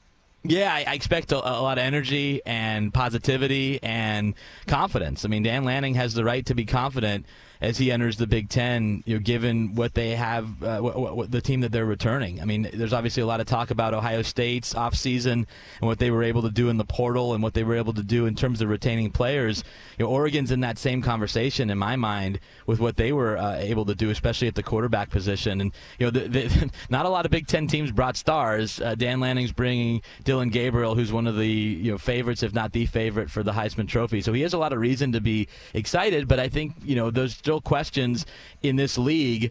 Can he win the big game? Same questions you guys are asking there locally. That's the one thing that's eluded Dan. It's arguably had the better team the last few years in the Pac-12, hasn't won a Pac-12 title, doesn't have a college football playoff appearance to show for himself. And you look at their schedule, obviously Ohio State, they get Michigan, Wisconsin. There's plenty of opportunities to record signature wins as they enter this new conference. And so I'm sure he'll be asked about that. And that's really the only skepticism that I hear. A lot of positivity about, hey, they're the readiest. They're the team that's going to compete right away of the 4 because of their recent success, but especially what they did in the offseason. Adam, we will let you go on this one because we appreciate you stopping by. I know you're super busy today, man. It's going to be a long day, so I understand it. What was the most interesting thing you did in the offseason? What was the thing that helped charge you? You sound really excited. Football season is back for a lot of us. What is something Adam Rittenberg did in the offseason that got him charged up and some good rest?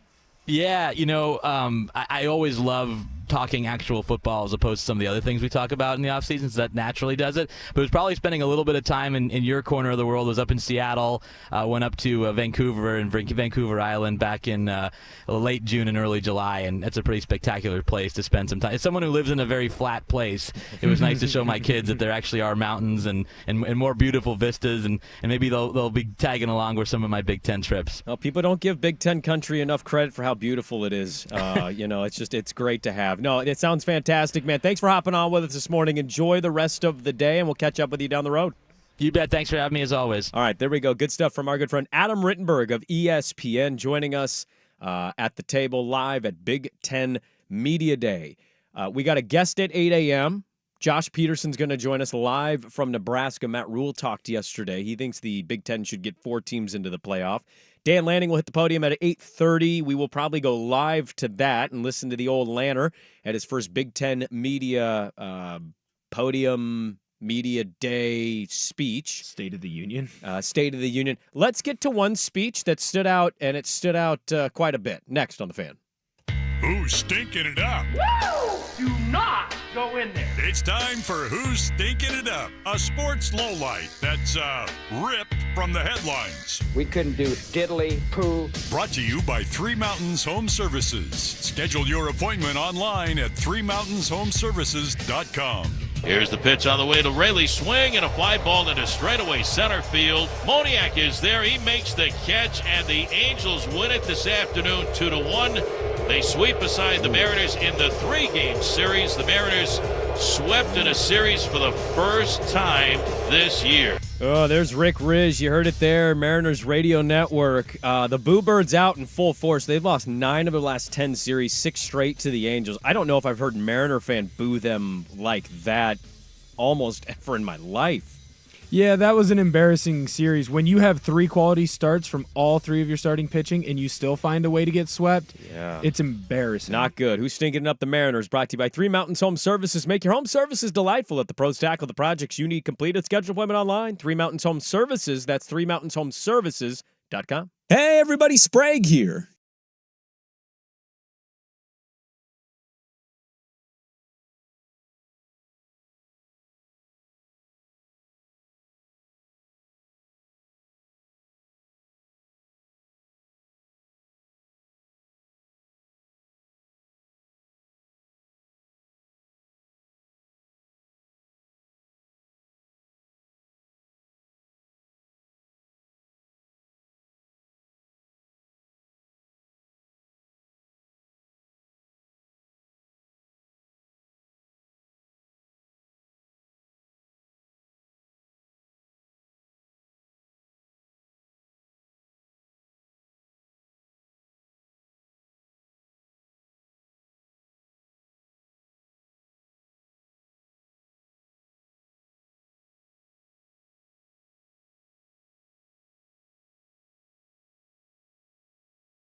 friends at Crunch Fitness, as low as $9.99 a month.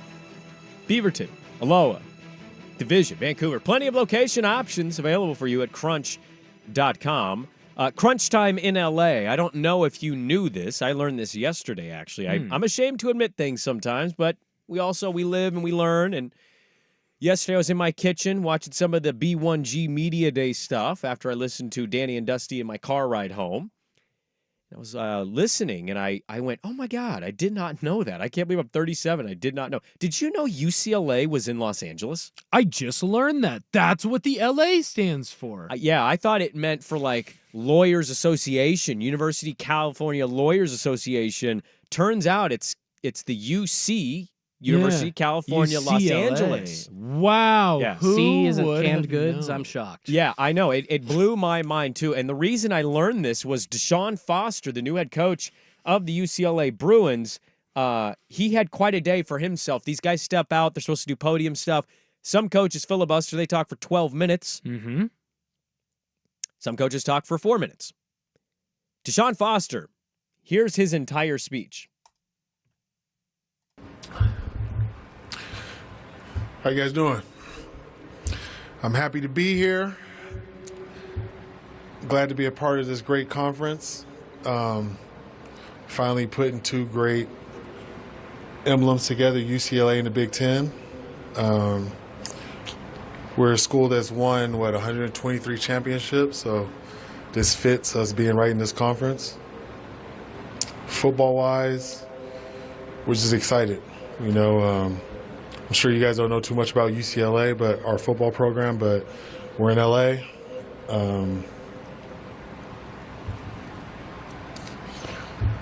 It's us and USC.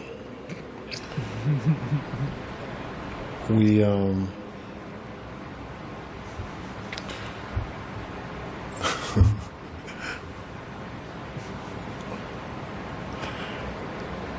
I'm just basically excited, really. That's it. Any questions? Oh, had real Gates awkward laugh. I love you guys. Had real energy of just awkward uncomfortableness to it there. That was worse than Jim Tom Sula. That was awesome. He clearly went up there, like read the PR or speaking for dummies in front of a large crowd and was like, open with a joke. You might not know anything about us. We're in LA. No one laughed and went, okay, how do I get out of this as fast as possible? Because he answers his Q&A questions a lot better. Well, he does. Yes and no. I watched an interview you did with George Reister the day before Media Day. I was like, who is Deshaun Foster as an interviewer, right? I liked him at UCLA. He was a really good running back to watch. Had a good career. The Reister interview was tough. That was a bad one, too. Yeah, it was a lot of Reister talking and caring and, following up with his own thoughts, and Foster just awkwardly, oh, yeah, we try, we work. And all right, so I was curious how that was going to go. He was fine. He was fine till he went, we're in L.A., us and USC. First of all, never mention your rival. What are you doing? Stop. He wanted the laugh so bad. Second of all, just make it a very quick, brief thing and then get to your questions and get done with the media. You're clearly not a rah-rah coaching guy who talks as a way to build up your program.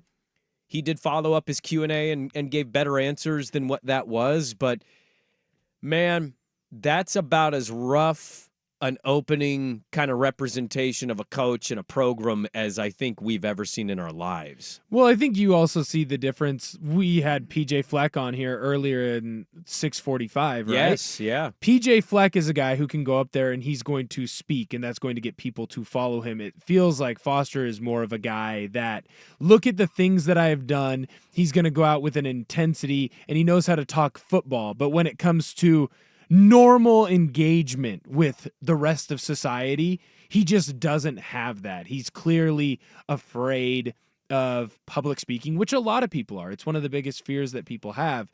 Sure. And he tried to get a joke in there, and it didn't work. And as soon as it didn't work and everyone was staring at him, he couldn't picture anyone in their underwear anymore. And he was just like, I got to get out of this. Please ask me questions. Isn't his job though to speak to like 150 like kids and staff every single day? Like I'm not trying to read too much into this, but like you do have to. Part of the like being a leader of young men is commanding a room. And if he can't command a room, I get it. He's not a public speaker, but there was no command of that podium. And it just makes me wonder, like, is he commanding anything as the head coach of the UCLA Bruins? There are cautionary tales where guys aren't the greatest speakers. Remember, we made fun of Nick Sirianni for his press conference. He went to a Super Bowl, 2 years later? It's like, it's fair. Sometimes these guys are not all great. Now, what I would say, I do find it funny when we're like, public speaking, it's the biggest fear. It's like, so you're going to get in a job that involves one of the most public speaking careers you could have? That's an interesting choice for sure. Fair. It doesn't have to define him, but it's certainly, if you were an alum, a fan, yeah, you're questioning everything in that moment. Like, oh my God. Now, who did we just hand this money to? He coincidentally went on later to kind of step in it some more by answering a question honestly. And he was talking about the season being longer in college football and said everything's changing about the sport. And said, we have general managers even and salary caps. Well, not Oregon.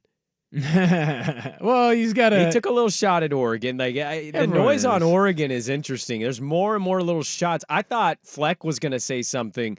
He just went on to compliment Dan Lanning and said he's a great guy. But you're seeing this more and more in that space of some of these coaches. They're really going at Oregon with their approach in NIL, the way they're recruiting. Right. And so he steps in it in his opening monologue, but then like later goes and does these Q&As and finds a way to like perfectly take a shot at a conference foe. I think that shows you that, one, he was a little less nervous in that spot, but he also seems to me to be one of those football guys where his anger and intensity is something that's going to get people to follow him. Like, remember at Oregon with Mario wasn't the greatest public speaker, yet he was able to recruit at a high level and connect with a lot of the recruits that he was bringing in because he had that intensity and that drive to want to win. It just shows that there's a bunch of different ways to get football guys, and Foster seems to me to be one of those football guys that's more of a lead by example and a guy who's not afraid to take shots. And I bet you that was a shot that he told his UCLA players and his UCLA coaching staff that he was going to take. One, because they want to poke some fun at Oregon. It's the cool thing to do. Everyone's doing it now. I mean, if Kirby Smart's doing it, why shouldn't the coach? Kirby Smart UCLA does it. do He's the leading front of that stuff. He's the new Nick Saban. So when he says it's like, whoa, okay. Right. But I also think that he says that to fire up his guys in his room where they're like, yeah, look at coach go and attack Oregon. Because that can be a tactic as well in that. We have a lot to get to in the 8 a.m. hour. Lanning's here at the podium 8:30, so we'll probably go to that live for his opening statement and maybe some of the Q&A. But coming up next to kick off the 8 a.m. hour, we will talk with our good friend Josh Peterson, who covers Nebraska. Matt Rule yesterday had his media day. He joined Danny and Dusty, and so we'll talk a little Nebraska and Big Ten football with our good friend Josh Peterson in Omaha coming up next, 8 a.m. hour. Dirt and Sprague on the Fan. From the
On 1080 The Fan, the Odyssey app, 99.5 HD2, and YouTube.com. We will roll on Dan Lanning coming up here at the bottom of the hour. He will kick things off for coaches. At B1G Media Day, Swag is working his little tail and his keister off. He's gotten us some great guests so far. We've talked with Adam Rittenberg, Bill Oram, PJ Fleck. We rode the boat at 6:45 in the morning. I'm not a big rower of the boat, but he made me want to row the boat. He was amazing to talk to. I was surprised by it, and now we're going to go to Nebraska, talk with our good friend Josh Peterson. Omaha!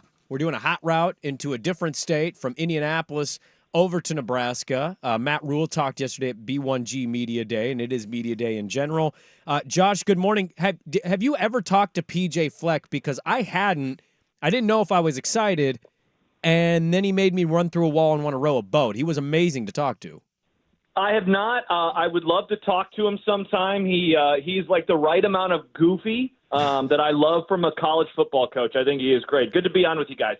It was interesting. I was just thinking, like, hey, I didn't know where Row the Boat came from. And so, like, I didn't know what to expect from him. He hops on. He says he's having an elite day. And I'm like, hey, where did your slogan Row the Boat start? And he goes, well, my son died. And I went, oh, God. And somehow it got, like, he then got into divorce and being 1 and 11 and still sounded like chipper and excited to be on the phone.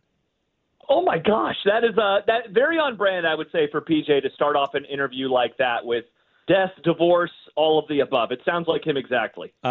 Big Ten Media Day is here. I know you guys are following it. Matt Rule was yesterday. What is your takeaway from Matt Rule things yesterday? So I would say this. I have heard through the grapevine over the last few months that there is a lot of excitement within that building, and maybe excitement's not even the right word, bullishness perhaps, in regards to the 2024 schedule. You know, every offseason, fans and media, especially around here for the last 8 years, we've said, the schedule, it looks pretty good, and if they could take advantage of this and that, they could be 5-0, 6-0, 7-0. I think that there is a real belief, though, inside of the walls in North Stadium there at Nebraska that they can get off to a strong start. He spoke with Joe Klatt about a month ago or so. He dropped a nugget in there about being able to get off to a good start. He didn't say that exactly yesterday, but again, I heard some more of that bullishness from him, a belief that if they shore up a few things, turnovers, the main component, I think, in all of that, they get better quarterback play, which, again, bullish. I think that they believe that Dylan Raiola is going to be able to play that position a whole lot better. I think that they believe that they can have a bounce-back season and not so much go to a bowl game for the first time since 2016, but maybe climb closer to 8 or 9 wins if things maybe break their way. What's the expectation for Dylan Raiola? It almost feels like there's a lot of pressure on him to come in and be the savior right away. What would be a successful season with him at the helm? It's an excellent question because I think that some of the savior talk, I sense that it's more of a long-term play with him where there is a hope that, hey, maybe in year 2, certainly in year 3, he is really clicking and Nebraska finally has a quarterback that's going to get drafted, in one of those early rounds. And what could that mean for them on the field? I think this year there's a little tepidness to throw gaudy numbers out there, whether it's passing yards, touchdowns, few interceptions, whatever it is. I keep looking back at the Adrian Martinez numbers, and he was Nebraska's quarterback back in 2018 to 2021. His best year, he peaked as a freshman, and his total production was about 2,500 yards or so, 20-plus touchdowns, very few interceptions. He did fumble the ball quite a bit, and I'm wondering if they could get that from him, but maybe just a little bit better with the inflation of offenses, I guess you could say, in 2024 versus 2018. I think that they would be okay with that. I think people around here would be okay with that. But I think that there is a nervousness to put too much on his shoulders right now just because fans and media have done that so often over the last 10 years or so, and it really hasn't worked out well for him. Josh Peterson's our guest, joining us from Omaha. 1620 Sports Radio over there does a great job. I'm curious, Nebraska's got their own expectations. There are new teams in this conference, so now it's 18 teams deep with the 2 LA schools, Oregon and Washington. What is a Nebraska thought or feeling on the new members of the Big Ten? What do people think about when they go through the rundown of the 2 LA schools, Oregon and Washington?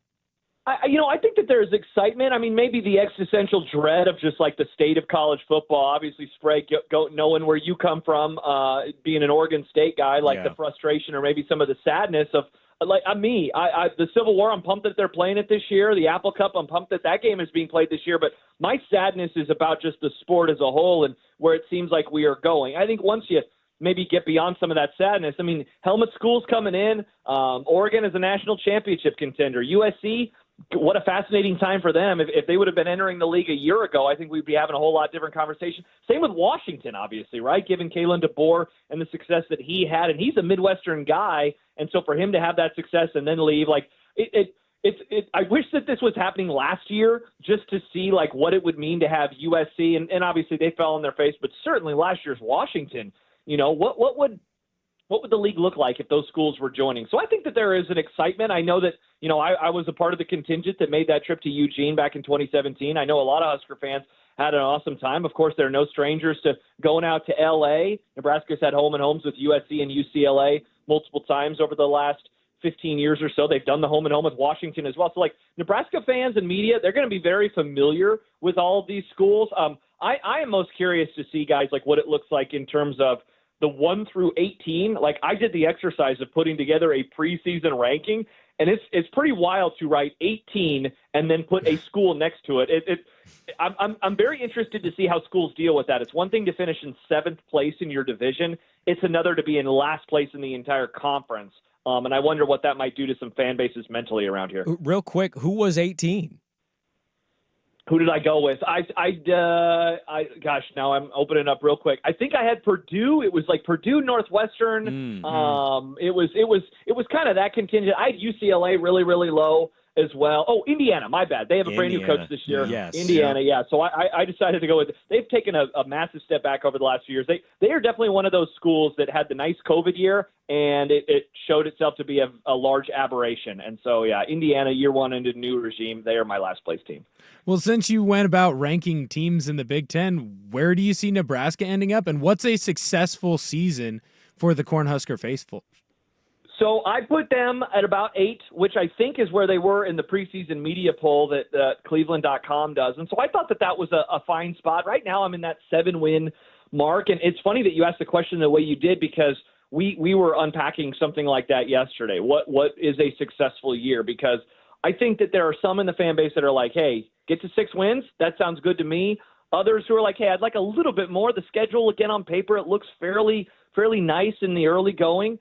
Why can't it be 7? Others are a little more bullish and saying 8. I think that it really depends on the person you talk to. I think that a 7-win year, just given that they have not won more than 5, again, since the Obama administration. That's the last time that they went to a bowl game. It's been so long. They haven't won more than 5 since then. They've won 4 games. They've won 3 games at various points over the last few years. So if you get to 7 wins, you're looking at the very least a 2-win increase off of your worst seasons. And in some, it's doubling or almost doubling the win total. So I think a 7-5 regular season, it guarantees you're above 500 for the first time since 2016. I think that would be okay. But I will hear fans out who are like, but man, look at the first 4 or 5 games. And if they were to go off to a nice start and they only finish with 7 wins, like that would be a little disappointing. So I'll hear that even if I'll disagree. We are probably going to talk to you more often now that we're conference, brethren. We're in the same conference, these territories, Nebraska and Oregon. So I'll get you out of here on this one because we appreciate the time. I know you're super busy and you're trying to follow all the dealings. What was more egregious yesterday? Deshaun Foster's opening statement at the Big Ten Media Day, or Kirk Ferentz saying with a straight face, we have the potential to be a good offensive team? Oh, man, that's a tough one. I think both of those were hysterical. I'll be honest, though. The Deshaun Foster, when he goes, you probably don't know a whole lot about UCLA. We're from L.A. I laughed so hard because I'd had the minute and a half long video sent to me by a friend. And he was like, this is so uncomfortable. And I open it up, and like the first 30 seconds, it's awkward, right? But it's like, that's not that bad. I've seen worse before. But when he dropped that and then the long 15-second pause or whatever it was, USC also in L.A., for those who didn't know, it got very uncomfortable. So I will go with that while admitting as well that I definitely cackled at what Kirk Ferentz had to say. I was just wondering, like, somebody of real authority and power in this moment is contemplating calling the AD and saying, we have to fire him. Like, Yeah. in that moment, that is such an uncomfortably bad introduction that your first thought has to be, we're firing him, and we don't care if we go coachless this year. 100%. And, he was already a coach that I wasn't going to put him on the hot seat or anything, but I didn't really think that this era was going to work out very well, losing their previous head coach to go to become an offensive coordinator at Ohio State. Like, I didn't think that it was going to be a good situation. I'm always wary of the players really want this guy to lead them hires. We've seen it before over the years. I think the best example is Bill Stewart at West Virginia a decade and a half ago, where like they win a bowl game and the players are like, yeah, this is the guy we want. Let's see what happens with Marcus Freeman right at Notre Dame, because he was one of those types of guys. But Yeah. I worry about that with Foster. He seems like one of those types of coaches.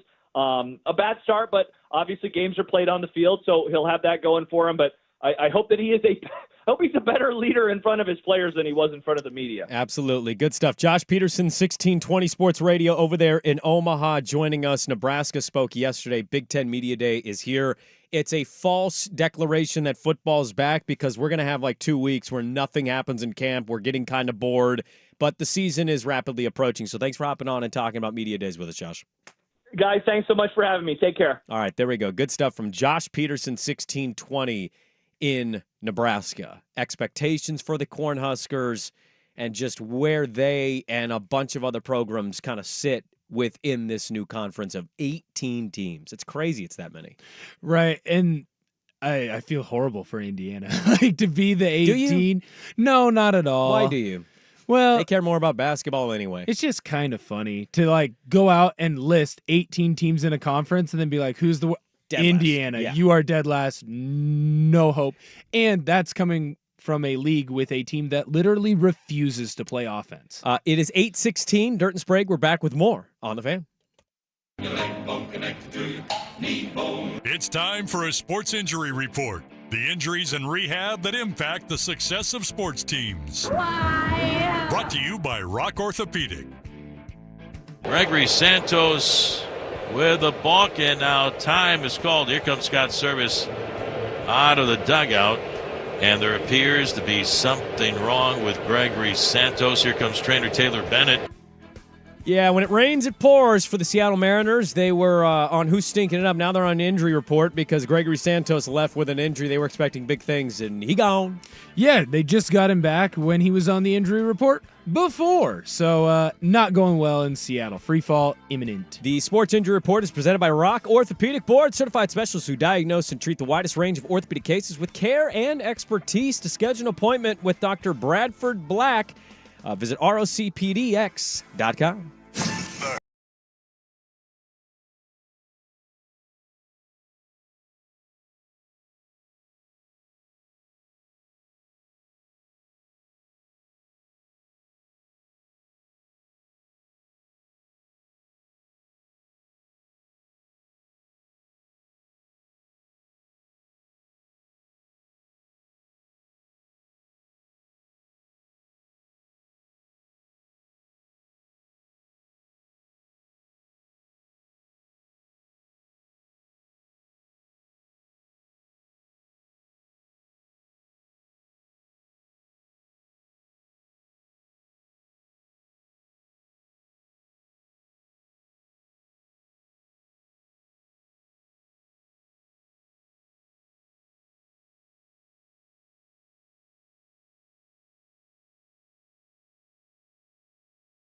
On 1080 The Fan. All right, welcome back in. Ortner and Schultze hanging out today. Dirt and Sprague here. B1G Media Day. It rolls on. Swag's living his best life over there. He did, if you missed the 6 a.m. hour. He did go to St. Elmo's. He did make the stop. He got the shrimp cocktail. And the steak. I'm going to need him to rate it. See, you guys refer to it as a shrimp cocktail joint, and I get it. It's pretty popular. That's what they're known for. I think when you have aged steaks and steaks a big part of your menu, you're a steakhouse. Can we trust tree this, guys? Never heard of this place. Never. Really? Almost. Could you lay this on me? I'm No, a that's foodie, fine. and I feel dumb not knowing about St. Elmo's. The only reason I think we and maybe listeners and other sports fans know about it, it's supposed to be like where all the big dinner conversation happens during the NFL draft. Right. Okay. This is the steakhouse that's open until 2 a.m. and the GMs and the front office people, Gotcha. they all go to St. Elmo to go to Indianapolis for the draft. It's right Combine. across the street. Oh, Combine. Thank you. It's right across the street from Lucas Oil. Lucas Oil. And so that's the only reason I know about it. I don't dive into Indianapolis food spots either. Right. It's just every time I read a Combine story, it's like, and they met over steak or shrimp cocktail at St. Elmo's. Okay, so it's this place. This is It's a where very Tom old Brady- restaurant, Yeah, too. it was founded in 1902. Yes, it was. Yeah, Statter Story. That's right. That's the only thing that I remember from it. Their big thing is their shrimp cocktail. That's why everyone talks Gotcha. about it. See, I But it disagree. is I a think it's steakhouse. steak. See, Wikipedia lists the shrimp cocktail as the signature dish. Wikipedia is a lying website. Incorrect. You cannot it's not cite always Wikipedia on correct. your essays.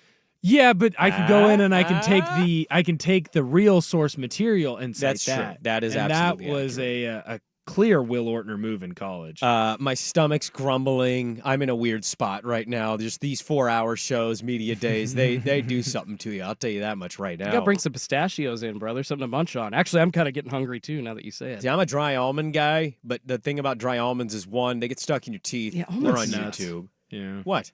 Almonds, they're just they take so much water to grow that they're actually not as healthy and amazing for the environment as people would like to believe. Well, I don't eat them for the environment. I know eat 'em you for don't, protein. but a lot of Portlanders do. So. Well, okay. So I can't do dry almonds, and even if I eat something in the morning before I get in here, I end up being hungry again anyway. So, we roll on. B1G Media Day. We have not talked at all about Michigan. Yeah. And I find it odd. I saw Kirk Herbstreit on the McAfee show, and he said, isn't it interesting how little we've talked about Michigan in all of this college football conversation? They were picked 4th preseason, and I think we all get it. They lost their entire team. They lost Harbaugh. The juice a little bit, is lacking. Sharon Moore, maybe it isn't. Maybe he'll show us that, hey, I'm just as good, and here we go. They got Wink Martindale as their DC, but they lost so much from a title team. Cheating one at that. Is Michigan going to surprise people? Is Michigan one of those teams that we've considered or we're willing to say, Big Ten title game, Michigan, very possible? Or are we all kind of thinking the same thing, and that is, Michigan good, not expecting the moon? I think they've fallen into the tier of Penn State. It feels like Ohio State and Oregon are in an echelon all alone. They are in their own stratosphere. They have the best recruiting classes. They have the most guys returning. Do we do that with other title-winning teams, though? I feel like we don't. But I think we're doing it with this team because of how much they lost and that they lost Harbaugh. Now, that being said, because of all the suspensions, He almost and didn't coach last year. Right, and Sharon Moore got a lot of head coaching experience. I do think that there isn't going to be this massive drop-off, especially when you return Donovan Edwards, who was absolutely fantastic for them at running back last year, and Moore can recruit that O-line. Defensively, and that they should O-line be is gonna really stay the stacked, same. too, yeah. Right. I just think that when you look at the big play possibilities, or maybe at least the eye-popping names, they're not going to be on that offensive side. Would I be shocked if they snuck into the playoff as that third team in the Big Ten? No, not at all. But I don't think that I really do think it's Oregon, Ohio State all by themselves, and then you're looking at Penn State, Michigan, and I might even throw USC into that category of you're fighting for that third spot, maybe an outside shot at a fourth spot if the Big Ten and SEC are just that deep of conferences. I'm a little quicker to maybe count Michigan out a bit just because of the loss of Jim Harbaugh. I feel like, Moore doesn't really have him to lean back on if there's something going on. It's not like, well, big guy's coming back in 2 weeks and I'm going to be able to bounce stuff off of him. There is a big loss in coaching and in talent now. Well, we don't know about the. See, I think you're making a very logical, good argument. Yeah. But we said this about Stanford, and Shaw just kept it humming along. Literally what I was just about to say. And they lost Andrew Luck eventually. So I just it's like a 10-11 win season after Harbaugh left, right? So yeah. I guess where I'm at is like I don't know anything about Sharon Moore really, other than what I saw last year. And he's crying, right? But maybe he does have it. Maybe he is the guy to like perfectly lead. They chose him pretty quickly, by the way. That was not a process they opened up and said, let's bring in all comers. It was like, nope, Sharon Moore's our guy. Harbaugh took the D coordinator. They went and got Wink Martindale, who's a really good reputation. Their schedule's interesting. They get Texas in the second game of the year. They're at home against SC. They're at UW on October 5th. November 2nd. Like, you don't want to play the win, there's a loss, there's a win, there's a win, there's a win schedule game. But, like, what I'm talking about is how underrated November 2nd kind of feels in some regard. Oregon goes to Michigan. Mm-hmm. It's one of the more brutal schedules if you think about it. Like, the only team they avoid is Penn State. They get Texas. USC is a wild card, but USC's not going to be easy. We know that offense. No. At Washington, a little bit of a wild card because, well, Jed Fish in Washington, like they didn't win the title game and they had to blow that whole thing up and restart it to a certain extent.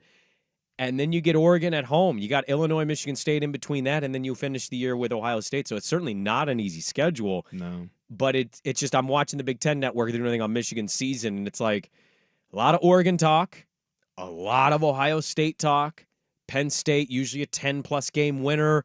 Here goes Franklin, new kind of offense, defense here. What are they going to be? Aller's coming back. And the defending champion, yes, they did lose a lot of talent. They are replacing their coach, and they're just kind of flying right under the radar. Nobody giving them much of a shot to be back in this position where maybe they win the conference again or even be in the conference championship. And that's probably right where Moore wants them, too. I mean, Harbaugh used to harp on this all the time, especially last year. And last year it was a little bit ridiculous, but we're America's team. We're an underdog story. We're an underdog story. This truly is going to be an underdog team. That being said, the way that Moore and, Harbaugh previous regime had built this team, he built them on the defensive side, and he built them in the trenches on the offensive line. And that's always going to keep you in games, especially in the Big Ten. The question will be, and we're going to know right away, September 7th, when they take on Texas, just how good this team is, because they're not going to sneak up on anyone if they beat Texas. If they keep that game close against that Texas team, which everyone is saying they are going to be a playoff team. In most playoff predictions, they are right there, whether they're getting the bye or they're sneaking in as one of the 5 through 12 teams. We will know right away what kind of team this Michigan team is. It's not going to be like last year where they had a cupcake schedule in the non-conference and then played a lot of their easy conference games early. You will know right away what this team is. The bright side, they get them at home. Dan Lanning is going to hit the podium here in about 5 minutes or so. We have not made many decisions. We went on Petiti Live when Dirt was here, and that was a rough, huge mistake. That dude was only talking about non-football sports. So that was a mistake. We have not rolled on the podium for anybody else. We may roll on the podium with Dan Lanning. It's his first B1G Media Day, so you can understand why that would make a lot of sense. Dan Lanning is set to talk to Big Ten Media Days and get it going for them today. That is coming up next. But first, Schultze with the Sports Update. This is a Big Ten Media Week edition of Dirt and Sprague. Brought to you by the Odyssey app. Now, from the Fan Sports Desk, a Sports Center update on 1080 The Fan.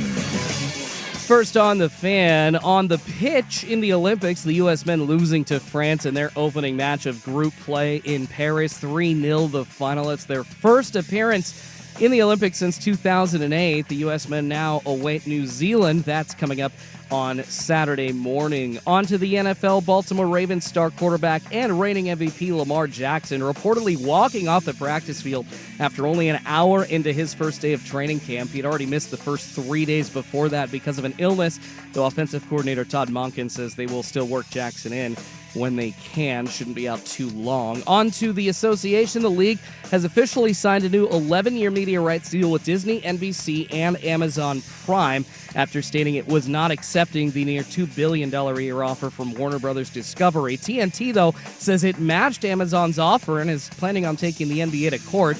They believe that the league is not allowed to reject their offer. And on to baseball, the stumbling Mariners swept for the first time this season, giving up another late lead, losing to the Angels this time around 2-1. Reliever Gregory Santos leaving in the 8th with an apparent knee injury. The Mariners now losing 9 of their last 10 series and sit a game behind the Astros for first place in the AL West. More sports scores and stories in 30 minutes. I'm Schulte at the 1080 The Fan Sports Desk. Listen live or on demand on the Odyssey app, the Fan's desktop player, or tell your smart speaker to play 1080 The Fan. The Fan is live on YouTube and Twitch. And now, Window Nation brings you on-demand videos. Watch Window Nation's window into 1080 The Fan.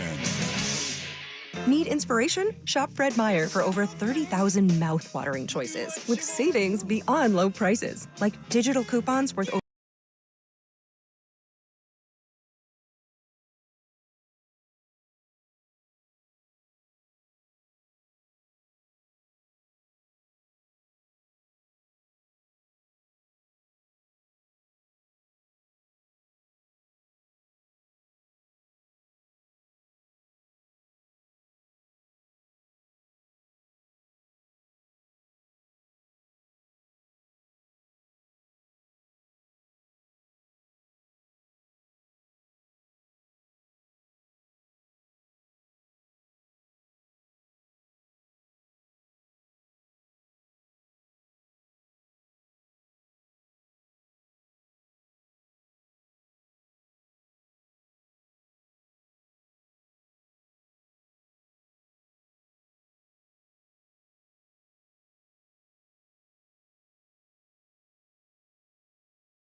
rewarding to be a part of our program at Oregon. I'm certainly excited about that. I want to start by thanking our commissioner, Tony Petitti. I've been so impressed sitting in these Big Ten meetings early as a newcomer, not only with his vision of the conference, but his ability to listen and work with our coaches, and extremely impressed with the coaches that I get to sit alongside. Every one of us is very competitive, but I'll say, what's impressive about that room is how much these guys care about people and how much they care about the game. And their leadership certainly shows up in this conference, and something we're grateful to be a part of. I also want to take some time to thank Craig Bohl and the job that he does with AFCA advocating for our coaches. He's been really instrumental in some of the legislation that's passed that's going to improve our game, and grateful we have a voice there that's listening to us and respects it. This summer has been absolutely bittersweet for me. I got to spend some great time with my family. We went back and spent some time in Missouri, got to explore a lot of places here on the West Coast, the Pacific Northwest. And it's just absolutely beautiful country. I'm really excited for everybody in the Big Ten, the fans, to get to experience some of the beauty that exists here in Oregon. I'm certainly grateful for that time. Our 3 boys right now are back home doing church camp, but my kids are just at that perfect age, 14, 13, 11. I wish I could freeze time. Some of you parents out there know how valuable that is, but I've got a unbelievable home. I got a head coach at home, Sophia, my wife, that's been the absolute, backstop, the root for our family, and made this summer a whole lot of fun for us to spend some time together in fellowship. I think she's ready to send me back to work, so it's good that football season's here. These past 3 days, we just wrapped up a coaches retreat in Central Oregon, another beautiful area. We spent some time going over, future opponents, some summer scouting, and really leaning in on one of the most important traits in our program, which is connection. Focusing in on, the roots of our program, what makes us an elite coaching staff, how we can build our roster, what things are going to be in front of us in our future, and also just an opportunity to fellowship and spend time together. It's a staff that I really enjoy, being a part of. We have some newcomers on our staff. I'm excited to see them grow within our program, but certainly value that time and the beauty of our state over the last few days. But also this summer we experienced, great sorrow.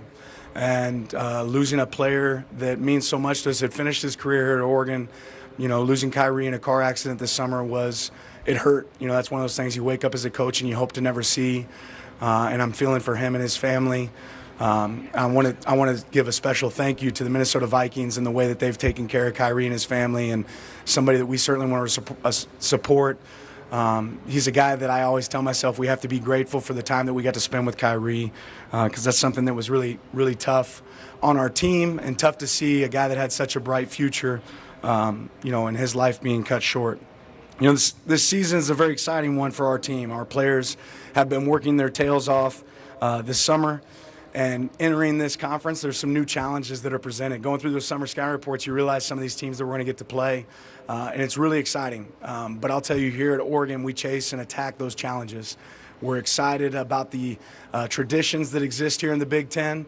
We're excited about some of the venues that we're going to get the opportunity to play in, but we know that none of that really matters until you start with game one.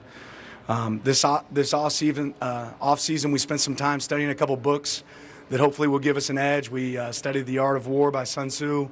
We also studied the book Hidden Potential by Adam Grant. Hopefully those are some books that we can kind of lean into this season and give us an edge as we attack this future season. I'm also really proud of the growth our team has had off the field and the impact they've made on their community. Our guys do a lot of projects in community service, working with kids sports, making 230 beds with Sleep in Heavenly Peace for kids that don't have beds, traveling the world, really making an impact. And I'm really proud of the community service that our guys do and how they've been able to impact our program and our community, because these guys are so much more than just football players. One of the more enjoyable things for me being at Oregon is my opportunity to connect with some of the other phenomenal coaches at Oregon. Whether that's Dana, whether that's Casey Martin, the guys that we have. And it's also been really refreshing to see some of our players get the opportunity to cross over in sports. Seeing Bryce Betcher get to go play for Coach Waz there, win a Golden Glove in baseball, but still be a great performer for us on the football field. Rod Pleasant run track. That's been something I really enjoy, and I think sports at Oregon are in a great place, and that's great credit to our leadership, Rob Mullins, and just the alignment from top to bottom. I'm excited this today to have three phenomenal players here that are here to represent us, and all three have worked extremely hard and are certainly deserving. They put themselves in position to be here. I'll start with Dylan Gabriel, our quarterback. He's part of a great family. You know, Garrett and Dory have done an unbelievable job raising this guy. I got the opportunity to recruit him a little bit when I was at Georgia before, and getting to reconnect with him. You know, obviously he's a legacy. His dad set a lot of records as a quarterback before, and now Dylan gets an opportunity to carry on that legacy. I know wearing the number 8 and representing the number that Marcus wore here at Oregon means a lot to him. What's maybe impressed me the most with Dylan is his ability to connect with people, not just in our program, but outside of our program, whether that's taking an offensive retreat and taking our players to different parts of Oregon to throw the ball around and fellowship, or it's, you know, having the managers over to his house to watch a fight or eat a meal. He's really done a great job of connecting quickly. I'm excited about the experience that he brings to the position, and I know that you guys will enjoy getting to visit with him today. Also excited to have one of our greats, one of our best players, Terrence Ferguson here, tight end, a guy that, you know, certainly had a decision after the season whether he wanted to return or not, or have the opportunity to go on to the NFL. I have to give a little shout out to Terrence. He just was engaged, so he is a fiance. Certainly excited for him and his future there. The job he has done this offseason, the work that he's put in, the leadership role that he provides for that tight end room, but for our offense and our team, has been amazing. Those of you that haven't got the opportunity to be around Terrence, you know, one of the things that I really love about him is when we go out the practice field and his foot steps inside that white line, he's running. He attacks every day with vigor. He's been a great teammate to our team and done a great job, plays with great passion and energy, but certainly excited about him. And his parents, Cody and Don, have done an unbelievable job and fight for every moment they can to spend around him. So great to have him here. On the defensive side of the ball, we were able to bring Jeff Bassa here, you know, one of our linebackers that's, you know, has a little bit of experience with these media days, was able to travel this last year to our media day in Las Vegas. His mom, Giselle, I know is extremely proud of him and the job that he's done. This guy has grown and grown every single year that I've been here into this leadership role to now to the point where we have a coach on the field. If we had to have Jeff call the defense, he could tell you why. He's calling it and what he's doing. He's the kind of guy that can run the drills. If a coach isn't present, he's a true leader. He wants to attack his game. He doesn't want you to tell him all the things he's great at. He wants to be coached. And then he coaches the guys around him. He demands excellence, and I think you'll see that well represented today. You know, ultimately, what should the Big Ten know about Oregon? That we're mighty different. Mighty different in a lot of ways. You look out there in the pond, you'll see a big old duck. I'm hoping we get to travel that duck to all of our away games this year. Right? We're mighty different when it comes to the jerseys you might see us wear or the facilities that we get to be in, and we're innovative. And we've always been on the cutting edge of everything we do. We're certainly positioning ourselves to be in the cutting edge, and we're grateful for the opportunity to compete in the Big Ten. Excited about this opportunity in front of us, and excited to see what this team does. It's a brand new team. It's not the same new team as last year. You know, on our team right now, there's 10 players that were on this team when I first got here, so you're talking about a new group. And these guys have completely bought in. Excited to see them perform. I know they're anxious to get on the field, but there's a lot of work between now and then before we do that. But to value your time, we'll go ahead and open it up for questions. Thank you, Coach. We have our first row on the right here. All right, there's Dan Lanning at his press conference live at the Big Ten. He's taking questions now. I think we're good there. I think he gave us some pretty good stuff there. Mm-hmm. Introduction into the Big Ten. Oregon, how about this? New conference. Lanning seems fired up. Good opening, I think, kind of message of Oregon, his offseason, and what their obvious goal is going to be now that they're in this conference. Right, and I love what he was able to do with a lot of his key players that he brought. Obviously, he talks about Gabriel, he talks about Bassa, he talks about Ferguson, and I think they're going to give a good introductory to the Big Ten on the types of players that he recruits. Like, you have two guys who have been there since it started. I mean, Ferguson decided to stay, forego going to the NFL, because I do think he will be a quality NFL tight end. He comes back. And then you also have a quarterback in Dylan Gabriel, who's a transfer, and why they went out and got him and why he fits in the Oregon program. I think you're going to get a lot of really good questions answered from all three of those on what type of player Oregon has and what this team will be built on. We will get Husky feedback. Christian Capel's going to join us. He's at Big Ten Media Day. Jed Fish will talk a couple coaches later at the podium as Lanning is still taking questions. So we'll talk with Christian Capel coming up at the top of the hour. There was Dan Lanning's opening thoughts. We're back with more 8:45 on The Fan. Thanks to our fan listeners.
Capel on Montlake covers the Huskies. He'll join us at 9. We'll get a UW perspective.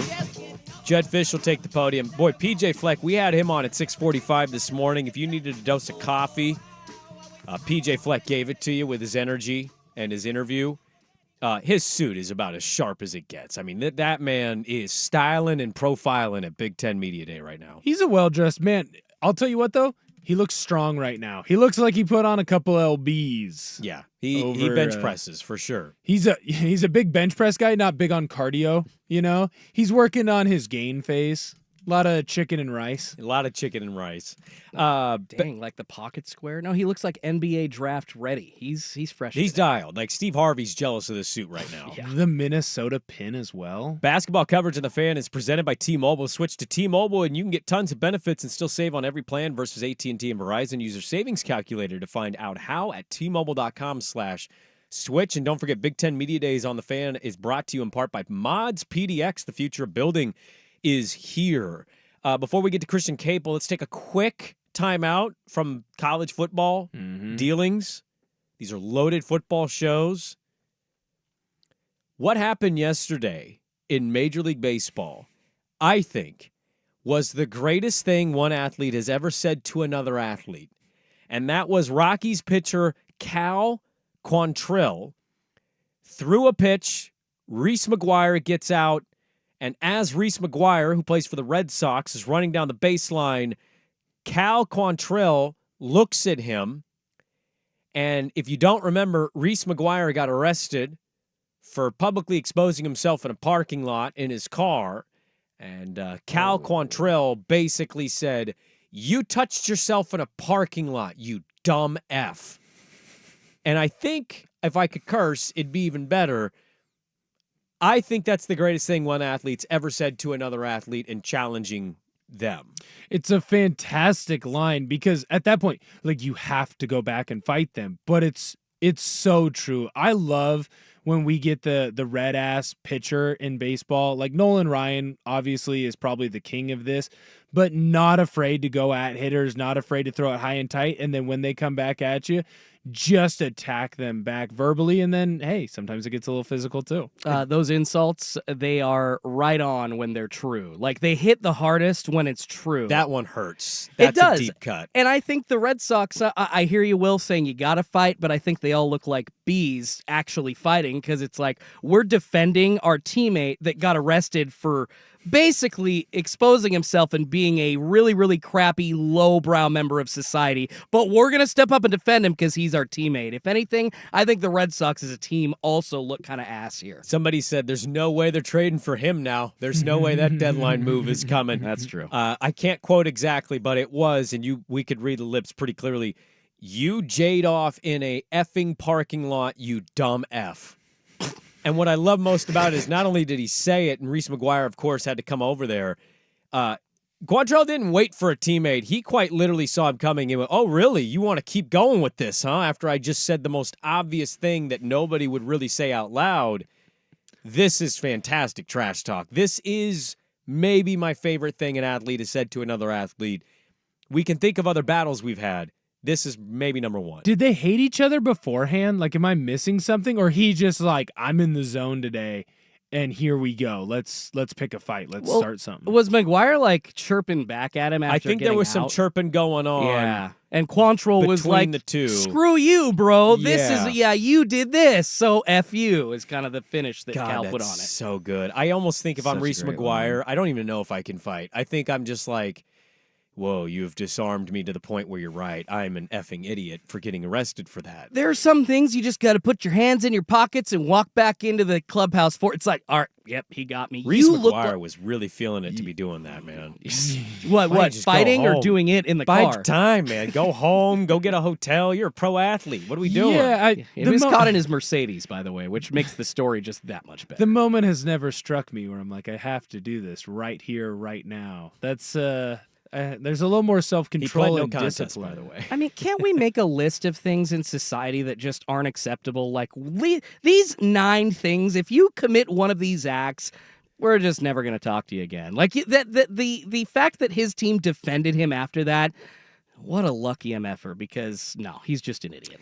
We have a lot to get to in the final hour of the program. We are going to kick it off. How are the Huskies going to fare? Jed Fish's first season, he's going to take the podium 2 coaches from now.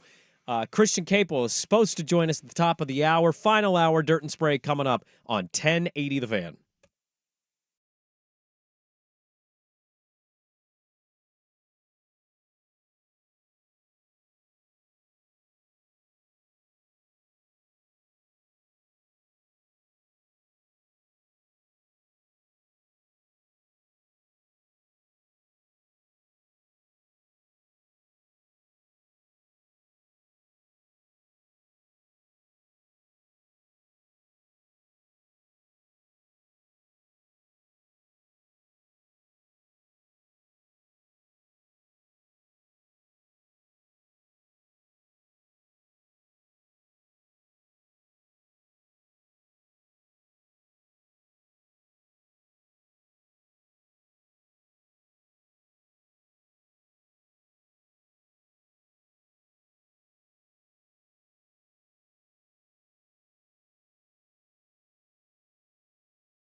Sprague on 1080. I want our best version of us. The Fan. All right, welcome back in. Big Ten Media Days are here. This is the final day of them. Dirt and Sprague here, going an hour long, an extended version of the show.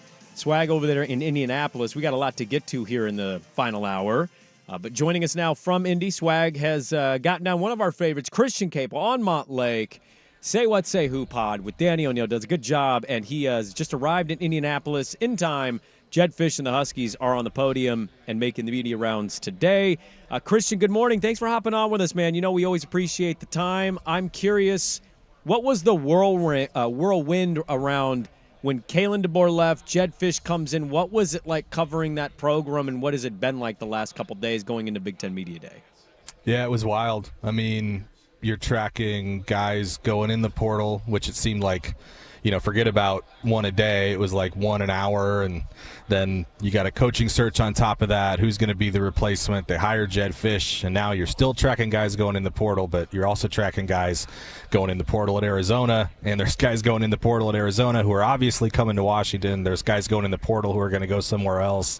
That 2024 class at Washington splintered a little bit. A big chunk of Arizona's 2024 class came with this coaching staff, so it was wild. Every offseason's that way to a certain extent anymore, right? With the transfer portal, there's just going to be that attrition period, and you're kind of bracing for some of it. But yeah, I mean, as it stands now, they got 84 scholarship guys, and it's just about half and half in terms of scholarship players who were on the roster last year and scholarship players who were either in high school or playing at another school last season. So it's been quite the process to get to that point.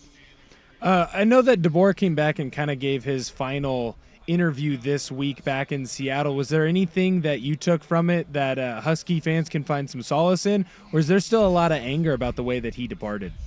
Yeah, I don't know that there's a lot. For the folks who are angry and want to be angry and are just done with him, hey, you left 4 days after a national championship game, I don't know that there's a lot he can say that they can find solace in. I wasn't surprised by much of the contents of that interview. I was most interested in hearing what was he going to say about the timeline as far as when Alabama first contacted him, but there'd been a big story in ESPN that kind of laid that out. I didn't expect him to deviate much from the facts that were included there. He insists that it was not a thing going into the national championship game, that it wasn't until Saban announced his retirement that Wednesday, and that he was just as surprised as everybody else, and they didn't contact him until late that Wednesday night. And so if you want to believe that, you can. It's college sports. Stuff gets done behind the scenes. We're not privy to all of it. You never know. I think folks who feel a certain way about Kalen DeBoer are going to continue to, no matter what. Maybe time heals that some, and they reflect on the 2023 season, and the feelings are a little more positive about what they got to experience and all that. But I still think here we are, just 6, maybe 7 months removed from everything going down. The feelings are still pretty raw there. Yeah, Christian Capel's our guest here on Montlake.com, covers the Huskies as Washington's coming off a national title game appearance, a great year last year, but they're kind of reloaded. Jedd Fisch is going to talk about two coaches from right now. I think Fleck is still on the podium.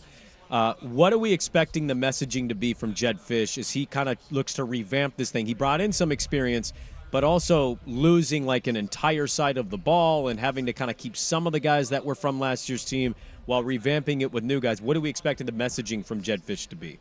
Yeah, I think a lot of the talk will be about the roster and restructuring, and nobody likes to use the word rebuilding anymore. I expect him to call it more of a restructure, but just the undertaking that was, right, and that there were really 3 kind of distinct streams that they had to tap into to fill out the roster, and that was transfers from Arizona, players from Arizona's 2024 class, and then this spring portal window where they went through spring practice with 70-some scholarships committed for the next season and only 7 healthy scholarship offensive linemen, and had to go out and plug some holes, and they did get to basically 1 body away from the scholarship limit. So and ramping up for Big Ten play, I'm curious to kind of hear how he talks about that.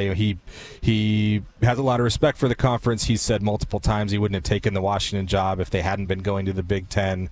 I think probably underscoring why Washington administrators would say it was important for them to make that leap. So I'm interested to hear kind of just his thoughts on the schedule and to what degree he feels like this roster is ready for Big Ten play, because he does talk about it like it's a different brand of football. What's a successful season for the Huskies in the Big Ten?